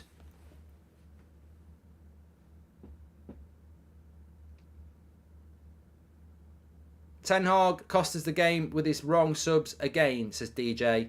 The mentality isn't there. They don't have it, says Enjoy Writing. I just think it's disgusting to be 2-0 up against the team that's just been whacked 6-1 by Newcastle. To be 2-0 up at half-time away from home and let them back into it. It's appalling. I don't think people realise how bad that is. A team that got beat 6-1 at the weekend. Was it 6-1? Was it 7-1? I can't bloody remember. They're 2-0 down at home. Their fans have given up on them and we give them away back in. It's like a bloody charity. Fred's been crap, says Keith. There was no need to change the fullbacks. He took off our best 1v1 defender trying to hold a lead, and Veghorst should never come on, says Stephen.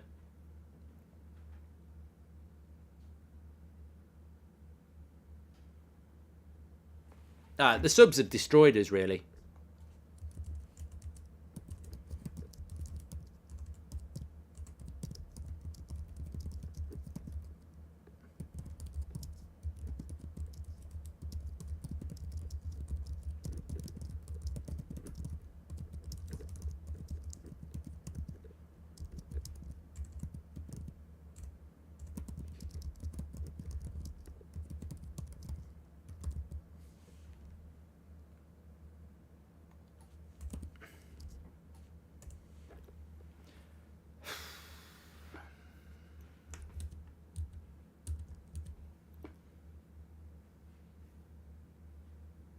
I agree. Martial's not been good. He's been invisible, hasn't he? Fred's not been good. Veghorst has been shit. Malacia has not been very good. Shocking game management. Outdone by a young child managing Spurs, says Joe. I blame the manager. Why did he bring Fred and Malacia on? It's been a few times now, which is becoming very worrying, says Sean. Maybe it's just naivety of how the Premier League works. I blame it on the Canadian Coners, says Sig. It's like playing FIFA, actually. He's made too many changes. You've got to keep the rhythm in a game of football. We lost the rhythm. At 2-1, don't make that many changes as well.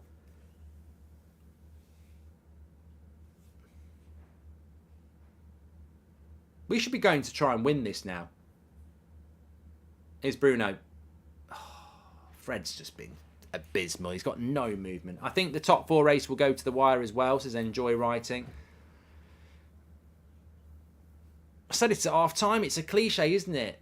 You know, 2-0 can be a dangerous score. George thinks Fred's been our best player.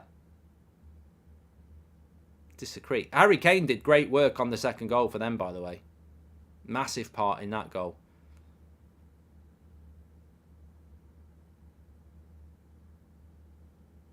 I just think the Eriksen and Sancho sub killed us. Nice ball into Rashford. Into Martial. Is that not a penalty? Is that not a penalty? Ref? Oh no, he gets the ball. Kulusevski does get the ball.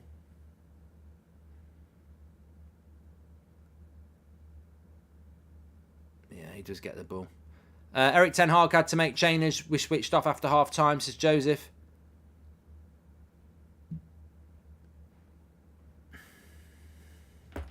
I don't think that's not a penalty for me. He gets the ball. Coke should be our shirt sponsors. Fits well with our personality being bottlers, says Varun. 2 assists from Kane. He's putting on a show, but come on, United, our away games have been poor, says Shiam. Don't make changes. Those players were a liability. We've got no depth. Well, look, I agree. You've got to make changes. At this level, you've got to. How much were the changes due to fatigue, says Ben. Anthony Martial keeps costing us and he just stands there, says Aidan. The problem is, you've got to make changes. Of course you have, but every change has made us worse. And that's a problem in itself. We haven't got the squad.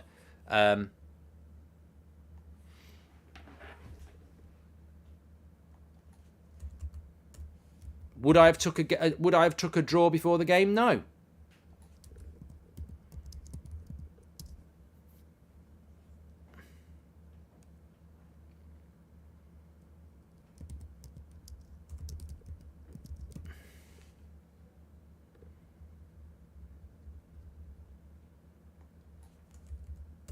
I definitely wouldn't have took a draw from being 2-0.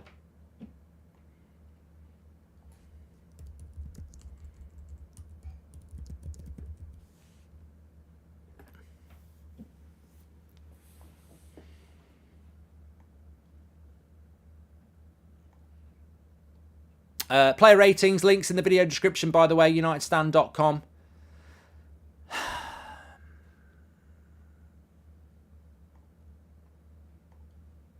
I'm just so disappointed. The funny thing is about a draw is, if we were 2-0 down and we got back to 2-2, we'd be happy with a draw.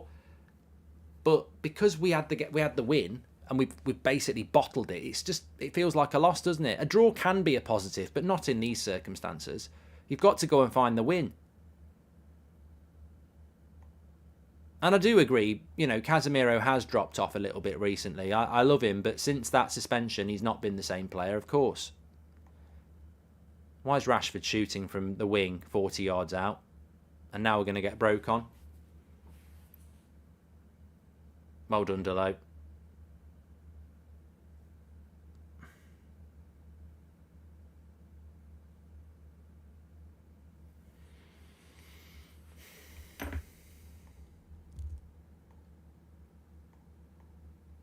Ever since we lost Varane and Martinez, it's been downhill. Casemiro needs a talking to, says Tammy.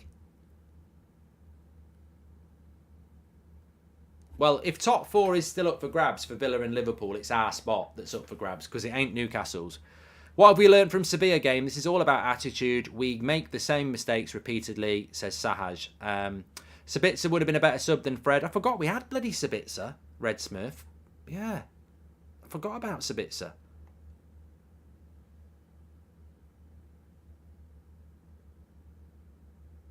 I mean, Weghorst does nothing but run around, does he?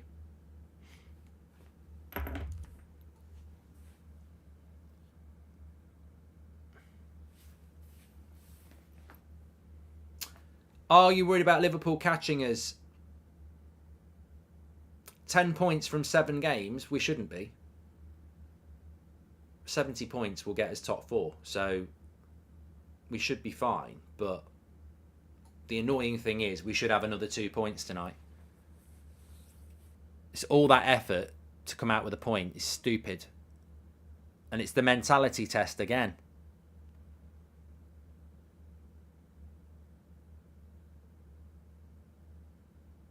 Trouble is, I don't massively blame the starting 11. I don't massively blame the starting 11. I think the problem has been the subs. The quality of the subs just dropped the levels. I'm just having a look here. So Porro scored in the 56th minute, and Ten Hag started making changes 61 minutes. Fred and Martial for Sancho and Eriksen. I actually think that handed them the initiative. They get a lucky goal back, and then you take Eriksen and Sancho off for Fred and Martial, and it just completely swayed the game. Because Bruno had that great chance when we still had Eriksen and Sancho on the pitch.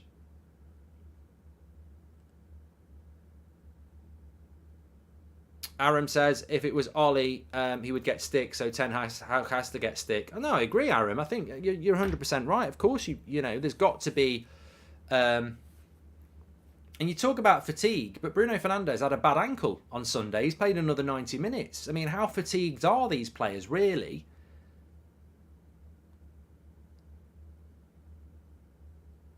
Eriksen and Sancho. Well, Sancho didn't start against Brighton, and Eriksen came off quite early.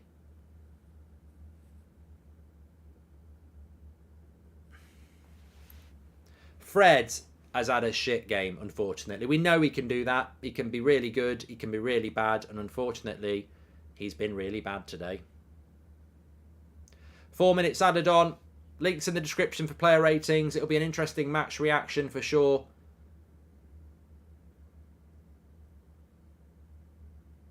Casemiro switches it.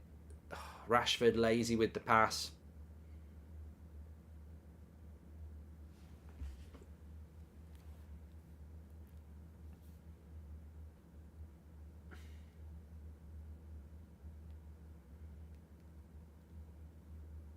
Sky Sports tearing into Fred quite rightfully, says James.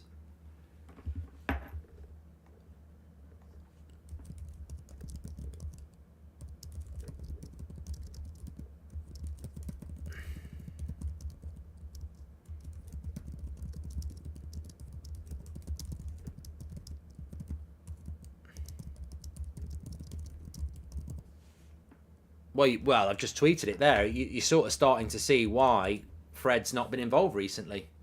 Because if that's what he's been doing in training. Come on, Luke. Oh, Casemiro on the back post. Can't let Casemiro off, says Will. He's had a bad game. Well, you know, you do the player ratings. Teams could lose 12-0, then immediately pass the United test like an open book exam, says Duma. It wasn't far away from Casemiro. But it wasn't in.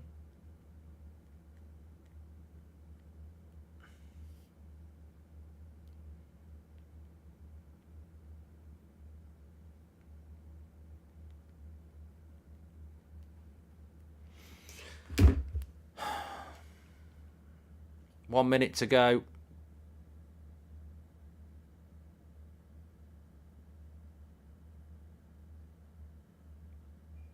Bruno. Pick up the second ball. Fred. Weghorst. Fred. Corner. We ain't scoring from a corner. No chance. Just for everyone doing the fake scores in the chat, thank you very much for your contributions, but it's a corner to Manchester United. It's not 3-2, and my stream is second for second, so it's not 3-2. Hard to like this bunch of players, says Enjoy Writing. Oh, I mean, come on, it's disappointing, but there's no need for that. Ref's going to blow here. Luke Shaw.